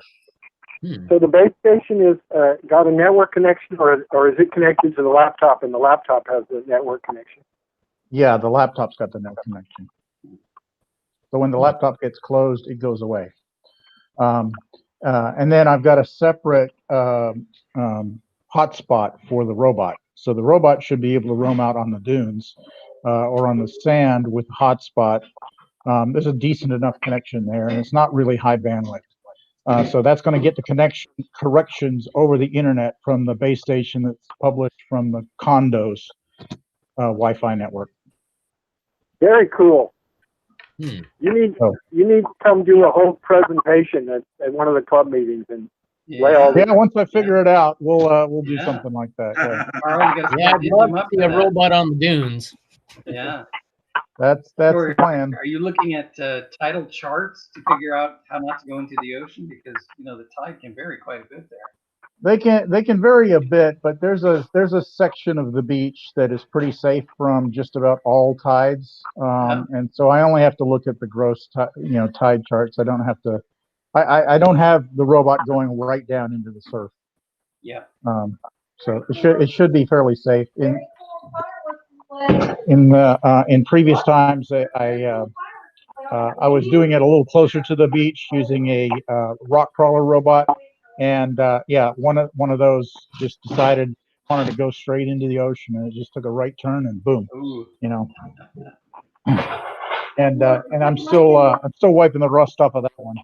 I'm surprised it still runs. I have some experience in dealing in sand and dirt, and it just gets everywhere. It gets in every nook and cranny, and I'll be interested to hear your report on how that all goes. Well, I consider this robot sacrificial. So it's mostly made out of wood and plastic. I think the only metal is the aluminum sprockets and the chains, and it's short segments of chain, and so they'll be sacrificial. They'll get pretty nasty pretty quickly. But probably I worry more about the electronics. They're going to be a decent amount of sand and salt residue in there, I think. So what is the beach like down there? When I went to North Padre once, and it seems like every plastic container ever made was up on the beach, along with tons of other trash. About every 20 feet, there was a inflating and deflating Portuguese man of war on the shore. There were tar blobs under the sand, so if you walked in your bare feet and disturbed the surface of the sand too much, you got tar on your feet. And then like literally thousands, I think, of other smaller jellyfish, where you could see that were very close to the shore, just the circular ones. So well, that's because that's a natural beach. South Padre is groomed, and in fact, they used to have. We started coming down here in the 70s before the spills, and the beaches used to be pristine from the oil, from the tar standpoint, and then the spills started happening, and then ever since then, even in South Padre, they've had tar removal at the wash-off stations when you're coming back in from the beach. They've started disappearing recently, and there's very, very little tar left in South Padre because they keep raking beaches. Yeah. So there's very little seaweed. There's the man of war's very rare, and the trash is kept clean because it's considered a tourist spot here. Yeah. And luckily it's very quiet. There's not a lot of activity. Most people are smart and staying away from the beach, and so we haven't had to worry too much. Masks are required all over the island, but they're not required on the beach. And with the exception of like Saturdays, it's very easy to maintain social distancing out there. So people are being pretty smart down there then, because. Yeah, they're being relatively smart down here. It was surprising. I thought it was from the news coverage. I thought that there would be a lot of people that were sort of flaunting the situation, but no, everybody's wearing masks and being very careful. That's good. My cousin's a surgeon just a little bit further southwest, and he actually caught COVID. It knocked him really. He stayed out of the hospital, but he was really sick for a couple weeks, and he said that about 30 or 40% of his patients have the virus. Wow. Yeah. Yeah, I consider myself high risk, so I don't want to go anywhere near it. Yeah. There are stories of it being down here though, so you got to be careful. Oh, I thought Harris County, which isn't probably too far away from South Padre. Houston's pretty far away from here. Houston is? It's good 6 or 8 hours, right? Yeah. Oh, is it that Well, far? no, it's not that far, but it's Yeah. probably I 4 think hours. the big surge in cases has been down in the valley, I think. So that's considerably less where you are. Yep. Yeah. Like Brownsville. Anyhow, I'll try and catch some footage of the robot once we get it running around on the dunes, and if we get it to the point where it's able to follow those GPS tracks nicely, then that might make a decent presentation to the club. Cool. That'd be Or great. I'll just share it at another RBNO. Ron here. Hey, Ron. I'll give you just a couple minute update on the simulator that I wrote, mainly Will's using, and I think there might have been a few other people who had some interest. I worked on it quite a bit, or a number of hours to get sort of a document, user's manual prepared or a little better off, whatever. And I made a few changes, and I thought if we just got like 2 minutes, I'll just show you kind of what I did. Let's see. Okay, let's see. I'll try to present. Let's see if I can find. Let's see. I'm going to try this. 1 sec. See if we get the right screen. Okay, here we go. Okay. Is my screen visible? Yes. Okay. Anyway, so I kind of worked on this user's guide for the simulator. And anyway, Carl's going to have that, I guess, posted. And so I read most of it, but not all of it. So there is probably some errors. But anyway, it's about 15 pages, and it goes into, how to use a simulator. And of course, we have the example controller. Mine is just a few lines. Will's is more complicated.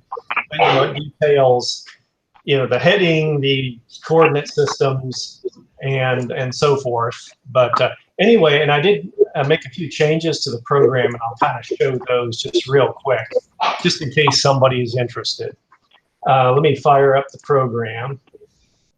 One thing that was sort of a pain was when you went to an overhead view of the course, it was difficult to position the robot, but now a left mouse press lets you position the robot, and then a right mouse press allows you to set your heading. And so now, like in this case, if I tab back, you can see now the robot is positioned where we positioned it.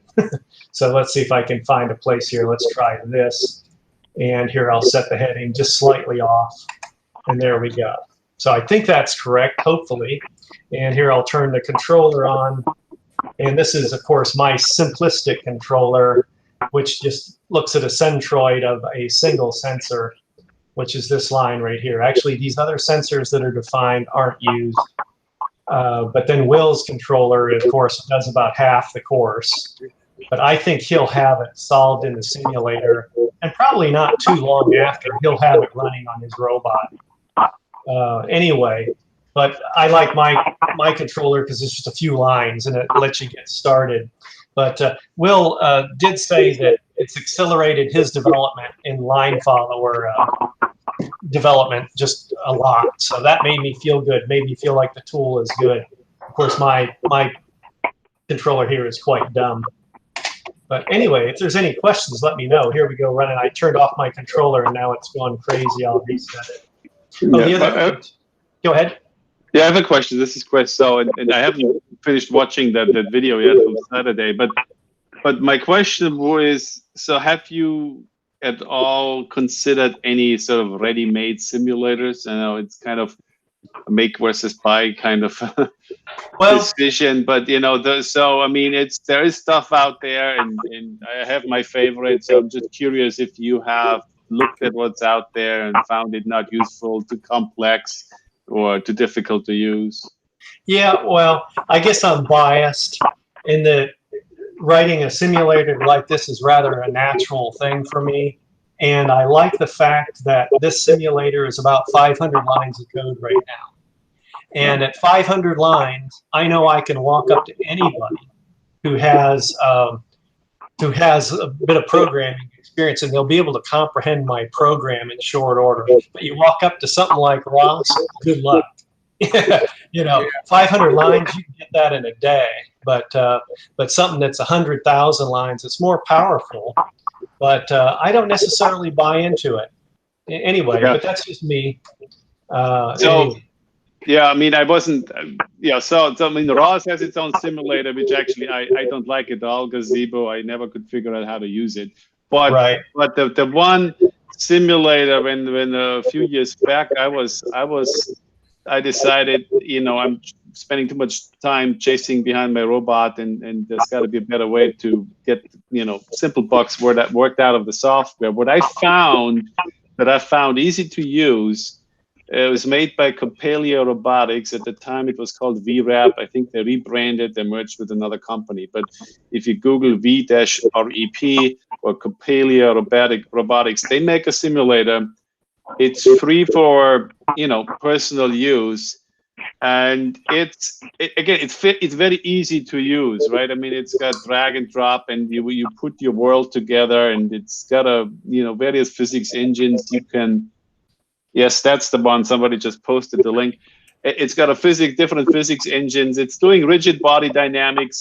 So, but it's good enough for probably most of the things we need to do. And again, the key is, I found it extremely easy to use because you create your world in a very easy, non-convoluted way.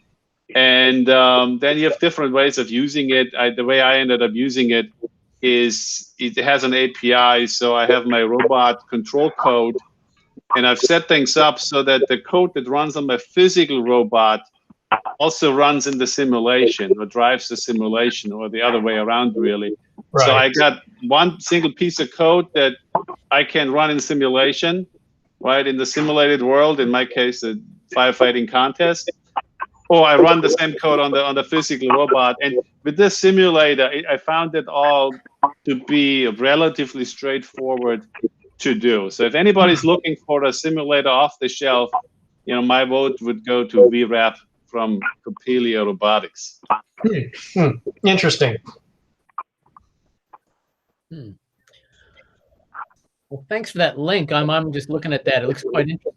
I mean, the idea that if I've got my own bespoke Python robot operating system and I can hit an API and see if it, you know, basically write a change to my robot drive to drive a simulator, that'd be welcome. I mean, again, to our earlier philosophical discussion, there's definitely something to be said about, you know, creating your own simulator. I mean, that's got to be a lot of fun. But in my case, I wanted to accelerate the debugging time. I want to cut down the debugging time of my robot code, right? I mean, you've got all these trivial bugs in your complex logic. It just takes way too long to work those kinks out. You put it down on the ground, you let it run around, it bumps into something, you scratch your head, you bang your head against the wall, right? So I found, you know, even though in simulation, I mean, I didn't even spend too much time dealing with inertia and mass. I mean, I wasn't trying to get things too accurate, because that would be counterproductive, in my opinion. You want your code to be fairly robust, right? So it's not behaving exactly the same way, but close enough so that I could get all those silly software bugs worked out, right, in a closed loop fashion, where the code runs through all the state machines, and I could place a mirror here on the wall to confuse my IR sensors, right? And I supposedly have logic in place to deal with that. And I can see, okay, well, how does my logic actually deal with that mirror on the wall when it suddenly loses the signal, right? That sort of things. I found it just to be really productive from the point of view of cutting down on on sort of, again, picking up the robot and tweaking a parameter and, go back to step one, Chris, this is really cool, and you'll know it's really cool when you have one little shiny object like this, and you put it out here, and now for the next month, there's going to be like a dozen people here going down the rabbit hole.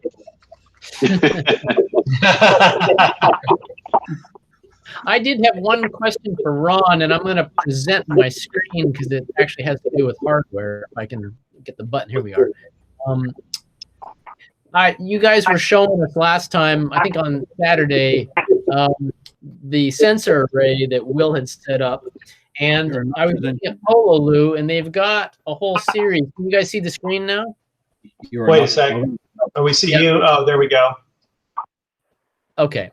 So they've got these sensor arrays, and they sell them anywhere from 1 all the way up to, looks like 31 LEDs, or sensors, I should say. And they can either be 4 millimeters or 8 millimeters apart.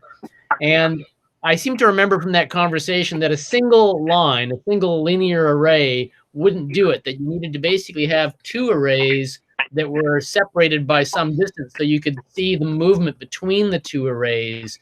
There was almost like a random arrangement of the sensors on Will's robot. Right. But do you think that 2 of these in parallel would suit? Well, you don't necessarily have to have 2 line sensors, let's say. But I guess the thing about it is the more sensors you have, it potentially makes the problem simpler. Because if you drive your robot and you remember what you see, technically you could take a linear sensor and create a 2-dimensional image, let's say. In other words, it gets a little complicated, but if you're willing to sample data and track your heading and track your position, in theory, you can build up a map of what you're seeing, if that makes sense. In other words, if I drive straight 6 inches and I sample, every 1/10 of an inch, I can build up a little raster, if you like. Yeah. But then again, is it simpler to process things all in one time step? So maybe it's easier if you have more sensors, for example, even a raster array, a video camera, because then you do have the option in a snapshot of time of looking at, of whatever, dissecting an image versus trying to build up the image of a situation, as far as like as you're approaching, let's say, 2 converging lines in acute angle. Well, with multiple line sensors, you might be able to make a decision all in one time step. You might see your sensor near you has 2 line intersections, and the sensor a little further away also has 2, but they're closer together. So that might lead you to say, looks like we might have an acute angle. Or at the point where, let's say, 1 line sensor has run off the end of the acute angle. Then you could say all in one time step, I see 2 lines intersections and I see nothing. Looks like an acute angle, that sort of thing. Right. So, and these are particularly expensive. I mean, each one of those arrays, if you get the 8 millimeter separation ones, it's like $12 per, so it'd be $24 worth of sensor. Right, right. So yeah, that might greatly simplify the task, because again, if you're driving your robot and changing your heading, the mathematics becomes more complicated in trying to track, where did you take those readings? Now you need to have odometry, and you don't necessarily have to have odometry to solve this problem, although it's helpful. But so yeah, that's, there's a lot of different ways to approach the problem, I guess. Now in Will's case, he is actually using almost what is a video camera. It's a line sensor, but just so you know, his sensor is, I think it's 128 pixels. He's using a solid state linear array, sensor array, but the difficulties there is that does require it's basically a camera sensor. So you have to have a lens, a light source, and then you image a single scan line on a linear array. But really, video cameras and a digitizer of some kind, where you can access a bitmap is easier and probably cheaper than a solution like that. Well, and his robot's quite a lot larger because he has to have that whole camera inside of a box with a light source, whereas these I think they have an optimal distance of 5 millimeters from the ground, so they don't take it from space. Right. Now you still might need to have. Do they provide illumination, or is that up to you? I guess they are illuminating. They do. Yeah, they have illumination, and it's even controllable. Okay.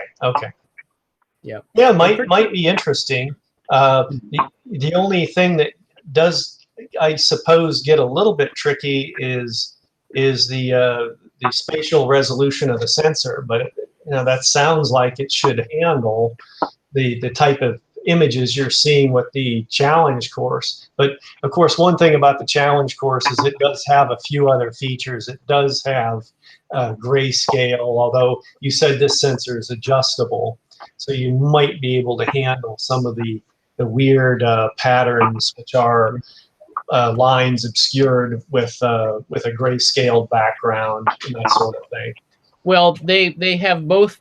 They've got quite a lot of them. There's about 30 different sensors, and they are different widths, different distances between the sensors. They all have variable illumination, but they also come in both digital and analog. So yeah, okay. Yeah. Yeah, well, the analog, of course, that would help solve the problem. Yeah. With gray, your whatever they call them, stains, variable density stains, I guess, that show up. Yeah. Anyway, thank you, Ron. Sure, absolutely. I got a quick question, Ron. Yeah. So the way that you have it visualized from the overhead view is the environment rotates. Any chance that you want to have a mode where you flip that and it's the robot that rotates? I've got some people on the team who get queasy very quickly when they're watching on them. Yeah. Well, that might be quite doable. I did throw I guess I do have the course view, but there I don't show you the robot. Although that could be probably fairly doable. But I'm thinking about the zoomed in robot perspective, but with the robot rotating and not the. Yeah. It's okay to have the field translating, but not rotating so much. Oh. Yeah. Oh, that's the feedback I got. So. Okay. Well, let's see. Let's think. How can we solve that? I think if we attach a camera, a real camera. No, I think I could probably fix it where the sensor would rotate and not the robot. I'll work on that. So as to not make you want to be sick. I'll give that some thought. Although just give it some thought. Don't do it on my sake. I'm not 100% sure I have it. I think I have like 2 people. I know Will is sold on this, so I have 1 customer. But and I haven't heard from Dave Ackley. Let's see, is Dave still there? There's Dave. Wait a minute. I did write a quick Python rendition, but I got lazy. I translated an initial version to Python, but then I was lazy and I didn't want to do it again because I thought it was pretty easy to translate. But you have to go in and get rid of all the declarations, and I forget what I did, and get rid of all the curly braces. I'm sure there's probably a Java to Python translator out there. I thought we called that translator Ron, but with the number of lines that you've got, it's not that hard to do it by hand. Yeah, that's true. Okay, I think it took me like 30 minutes to come up with a Python version. So anyway, but I will give that some thought on the non-barf version. Come to think of it, I remember my wife, I can't remember the exact detail. Oh, it was the simulator that I wrote. It was a little more advanced. It actually has a virtual 3D camera and renders the robot, all that. But I think for her version, what I did, the non-barf version, is I dimmed the screen. So I just applied a filter that made the, made it not so bright, and that helped anyway. Gary, I have Am I on? You're on. Yes. I have a comment about your question about the sensors. We've seen a number of different designs that have successfully navigated the line following, just not the most advanced one, which was specifically made to throw in everything in the kitchen sink. Yeah, what about this? Yeah, what about this? But in terms of normal wall following and line following, and we've had robots that could arbitrarily follow any line rather than just the contest course. And there are lines everywhere. For example, parking lots are full of them, and you can go out and follow along the line. But at any rate, the two that I was going to discuss was, one was they had their array as a V, so that basically there were points that were close together that were out in front of the robot, and then there were other points started, and that seemed to work very robustly. That wasn't my design, but that worked very robustly. I can't remember who did that. The other one is when I was working with the SRO4 robot, what I did was I put white LEDs and cadmium sulfide on the tips of the gripper, and the gripper is movable with the servo, and that was controlled by the line following code. So basically, when you wanted to follow a line, you begin to close the gripper until you find the line. And so you can follow two widths of line, and when the line suddenly turns, one of those servos will swing out. The servos are much quicker than the robot, so they can stay with the line, and that tells the robot which way. So basically, it's like I had a larger array, because I can move as I hit points that I'm interested in. I can actually move the sensor in and out.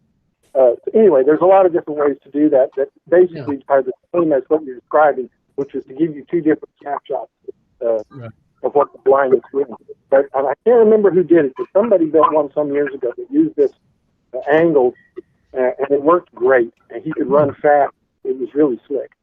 Okay. So cool. that's another way to think of it. Yeah, another one that I don't know who I heard or from where, but in my other simulator, I was using a curved sensor, and that seemed to help. In other words, I'm reading a video image, but I'm sampling an arc, and that was helpful with right angle turns. I think through luck, my current linear sensor is catching those 90-degree turns.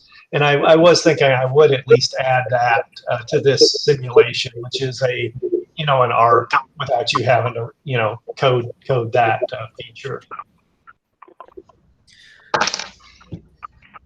Well, part of the reason I was looking at these Pololu ones is that, as I think Chris had said something about, finding space on a robot, is that my robot actually has kind of a space. There's I can pick it up actually. Like David's robot, there's an aluminum frame in front, and then there's the polycarbonate in front of that. But right underneath, I've got this nice piece of empty space that I could easily mount one of these Pololu linear arrays. So there's actually room for that underneath the robot. And there's not much else room underneath there because I've also got my little LiDAR sensor, and there's other stuff down there. So I was mostly in anything just thinking there was actually a space for those sensors. I don't have much space for anything else under the robot anymore. Because I'm hanging underneath the robot. There's a 500 gig SSD, and there's not much. There's no room underneath for anything else. In any case, I'm not sure how I'd be curious if maybe over in the mailing list, someone could post that. David, you could post a reference to that angled one or a curved one, because I'm not quite sure, and maybe we don't have time to go into detail right now, but I'd be curious as to what the advantages are of a curve rather than a linear array, or even two linear arrays. Because I can totally understand, Ron, from the last presentation, how you and Will's design works in my head. I'd be curious to see how an angle or a curve works as well.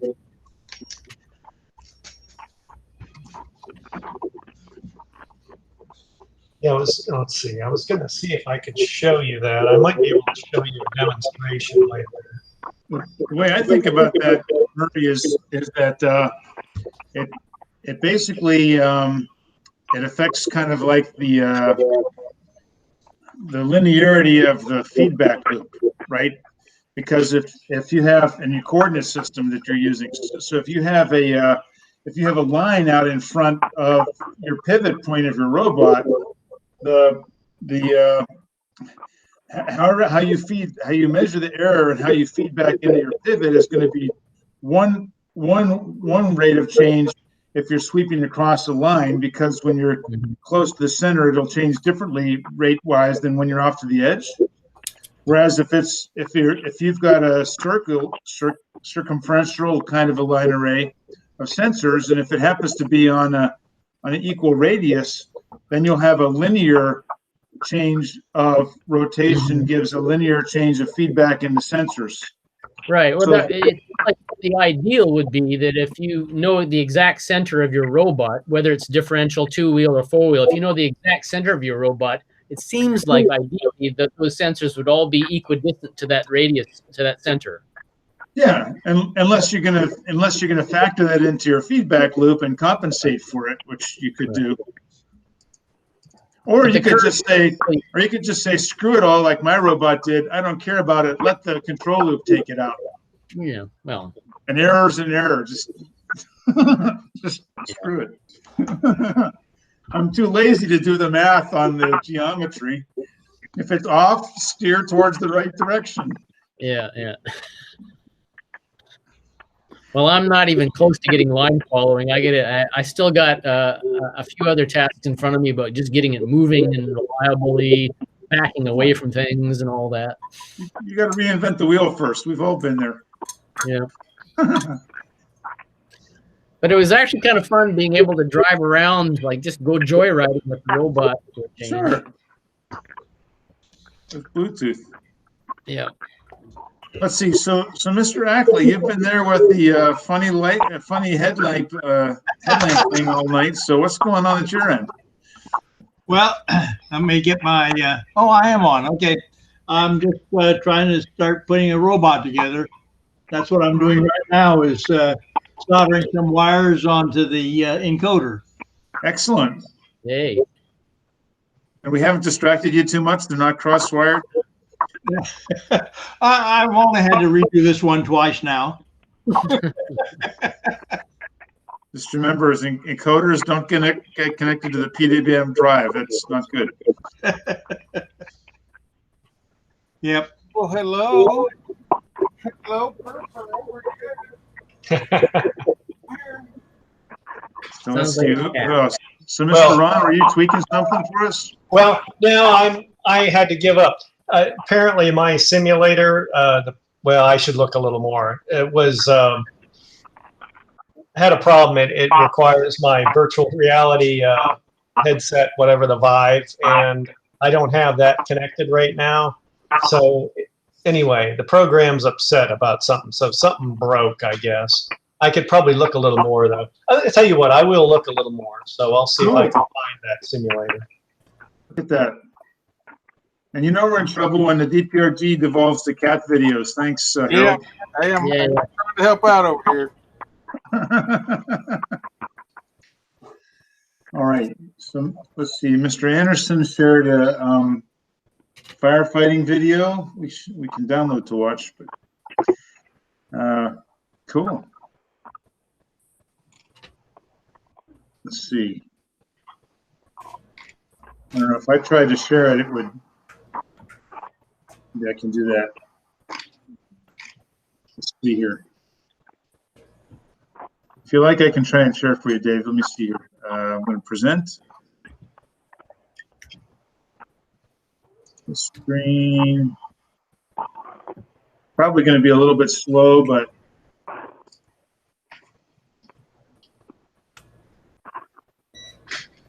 there we go. This is David Anderson's.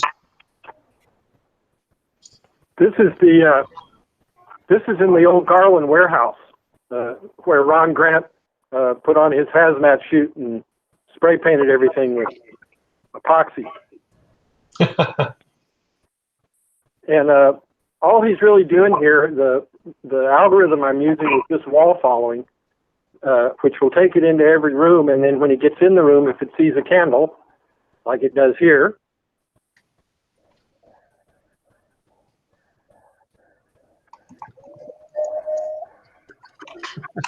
ta-da! Firefighters. Okay, but David, can it do barbecue?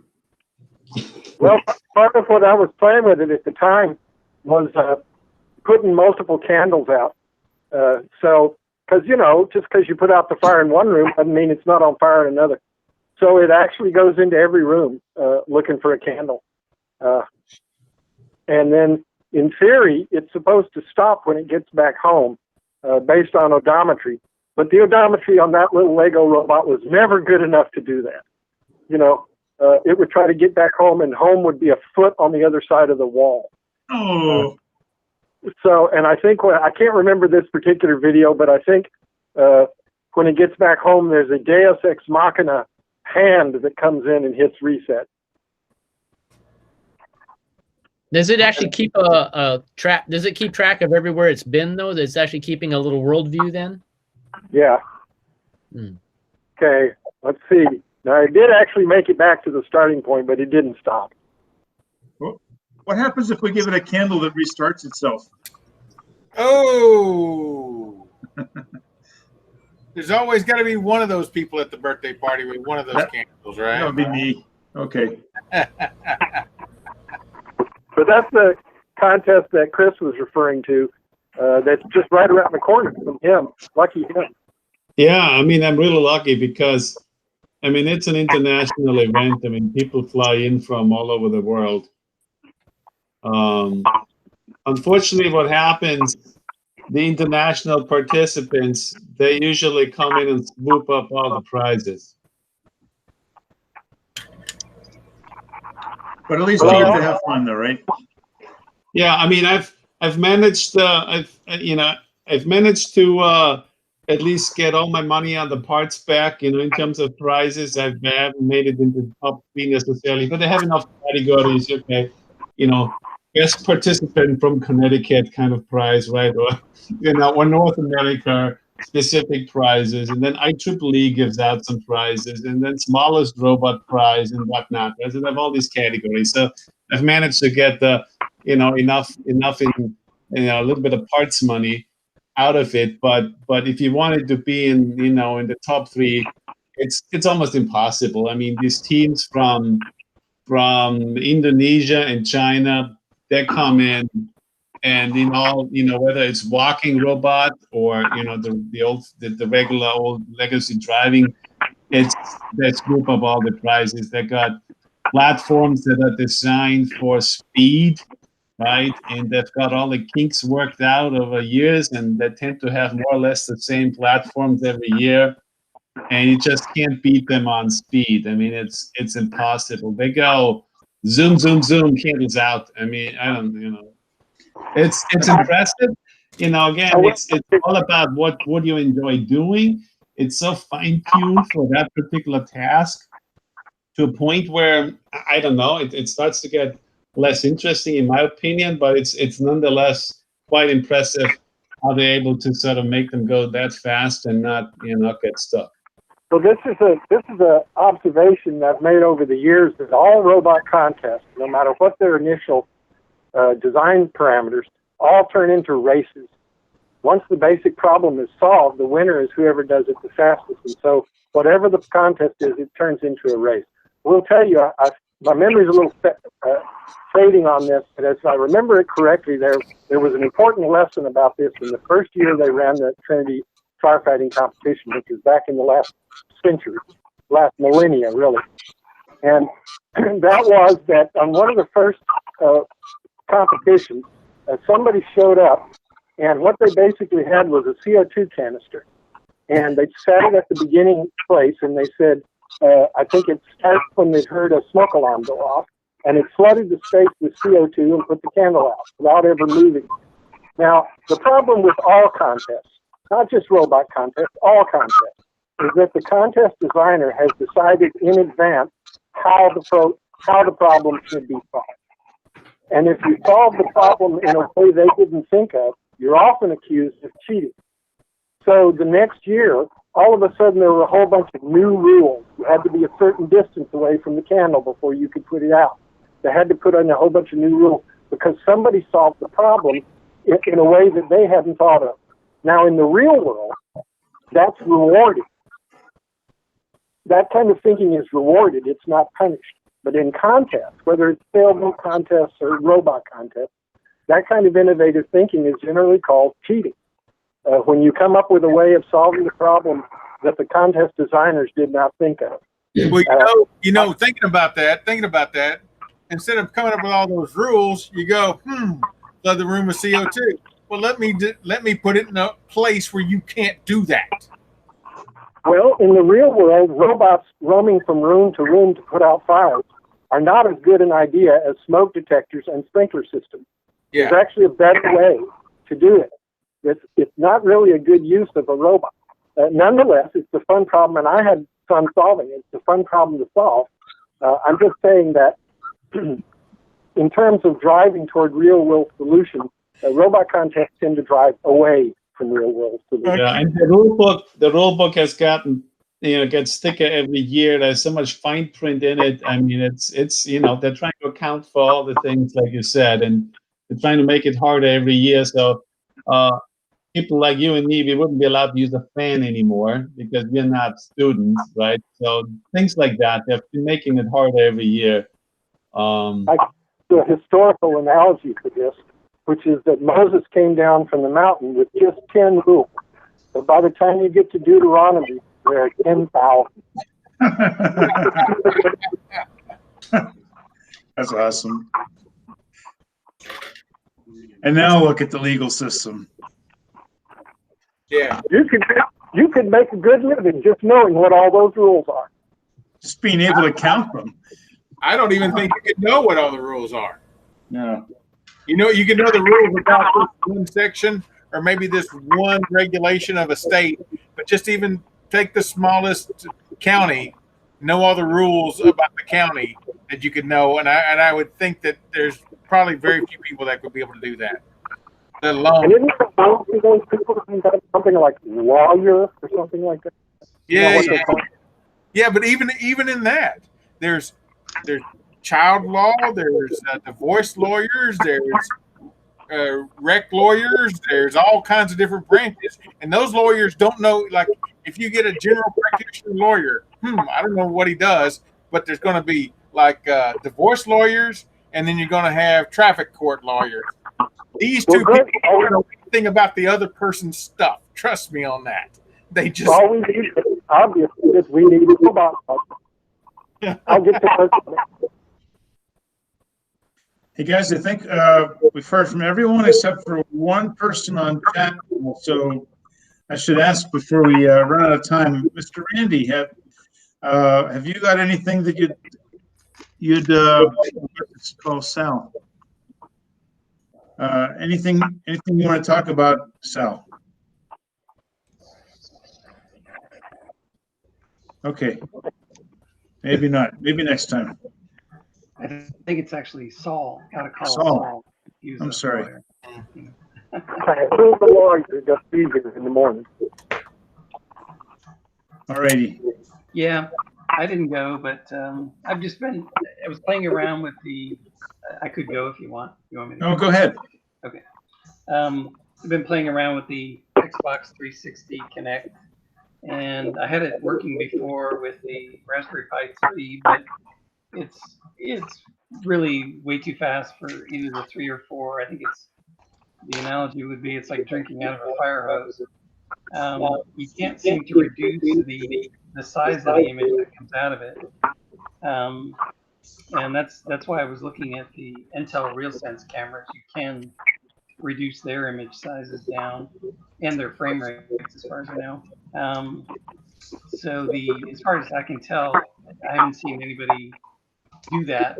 Reduce the image size or the frame rate on the 360 or the Xbox One. So I can see it loses less frame and it loses synchronization less on the Raspberry Pi 4, but it still does it. It's it's dropping frames like crazy, and it just doesn't seem to be able to keep up with it. So for $25, it was a lot of fun to play with. I'll probably spend the money and get an Intel RealSense. I'm going to post a link, Ray. There's you might have heard of FFmpeg. FFmpeg, yeah. You can stream to FFmpeg and have it alter the actual information coming in, and basically it acts as a pipe, transformation pipe. And this may not be the best way. I mean, this is a Stack Overflow link, but I think you can basically stream FFmpeg, a video image, and then alter the output to something else. You can change the frame rate. You can change the image size. So you might be able to do that on a Raspberry Pi just using software. Okay. Wow. So FFmpeg, that's what I would look up? Yeah. FFmpeg. Yep. It's just a normal piece of software on Linux or on Ubuntu. On Raspberry Pi would have it as well. Oh, Yeah, and that's actually the facility that's used on my little wave share to send the video back to the laptop. So okay, cool. Never. And it only sends a small stream, like 120 by 160. That'd be fine. It doesn't have to be really detailed. It's like TMI, Right. I just need it in the general direction. Tell me where the opening is. I don't need it, You don't need millimeter. Take the low res and then add a blur filter because you don't need it that detailed. Yeah. So, okay, cool. I'll look into that. So. If you get stuck on the syntax, I can send you some of that too. All right. Just reach out. Yeah. Anyway, that's what I've been playing around with. Cool. That's about it. I have a question for the whole group. Is everybody healthy? Yes. So far? Yeah. Somehow. So far. Murray, I saw after 102 days of no cases that there are now new cases in New Zealand as of today. Yeah. We our phones all went off. The big alarm noises on our phones last night, and so it's up in Auckland, and so they're on level 3, which is basically like a lockdown. Down here in the Wellington area, we're on level 2, which means that we're supposed to be wearing face masks. But we can still generally go around and go grocery shopping and stuff like that. Yeah, I have a question. I haven't done any real research on that topic, but the topic I'm interested in is what's the real number of cases? And I'd read someone, and I didn't spend too much time, but it looked like they were reporting that based on this and that and the other, that maybe the number of cases is about 10 times what we'd actually experienced, so like 40 million people, which puts the fatality rate down about 10 times, to about 0.2 or 3%. But either way, I guess, Ron, the fatality rate is being undercounted as well. There are a lot of people dying, so it's not easy to do that comparison. I did read that one of the things the statisticians do is they gather statistics about how many people normally die, say in the month of July in Dallas, and then compared it to how many died this year, and they say, well, we had 200 extra deaths. So those were probably COVID-19 deaths that weren't counted. Yeah, I'm. This is kind of a hot topic where people get heated and all this kind of stuff. Where I'm coming at it is that I don't think we've got good enough data to even answer your question that you would like to have answered.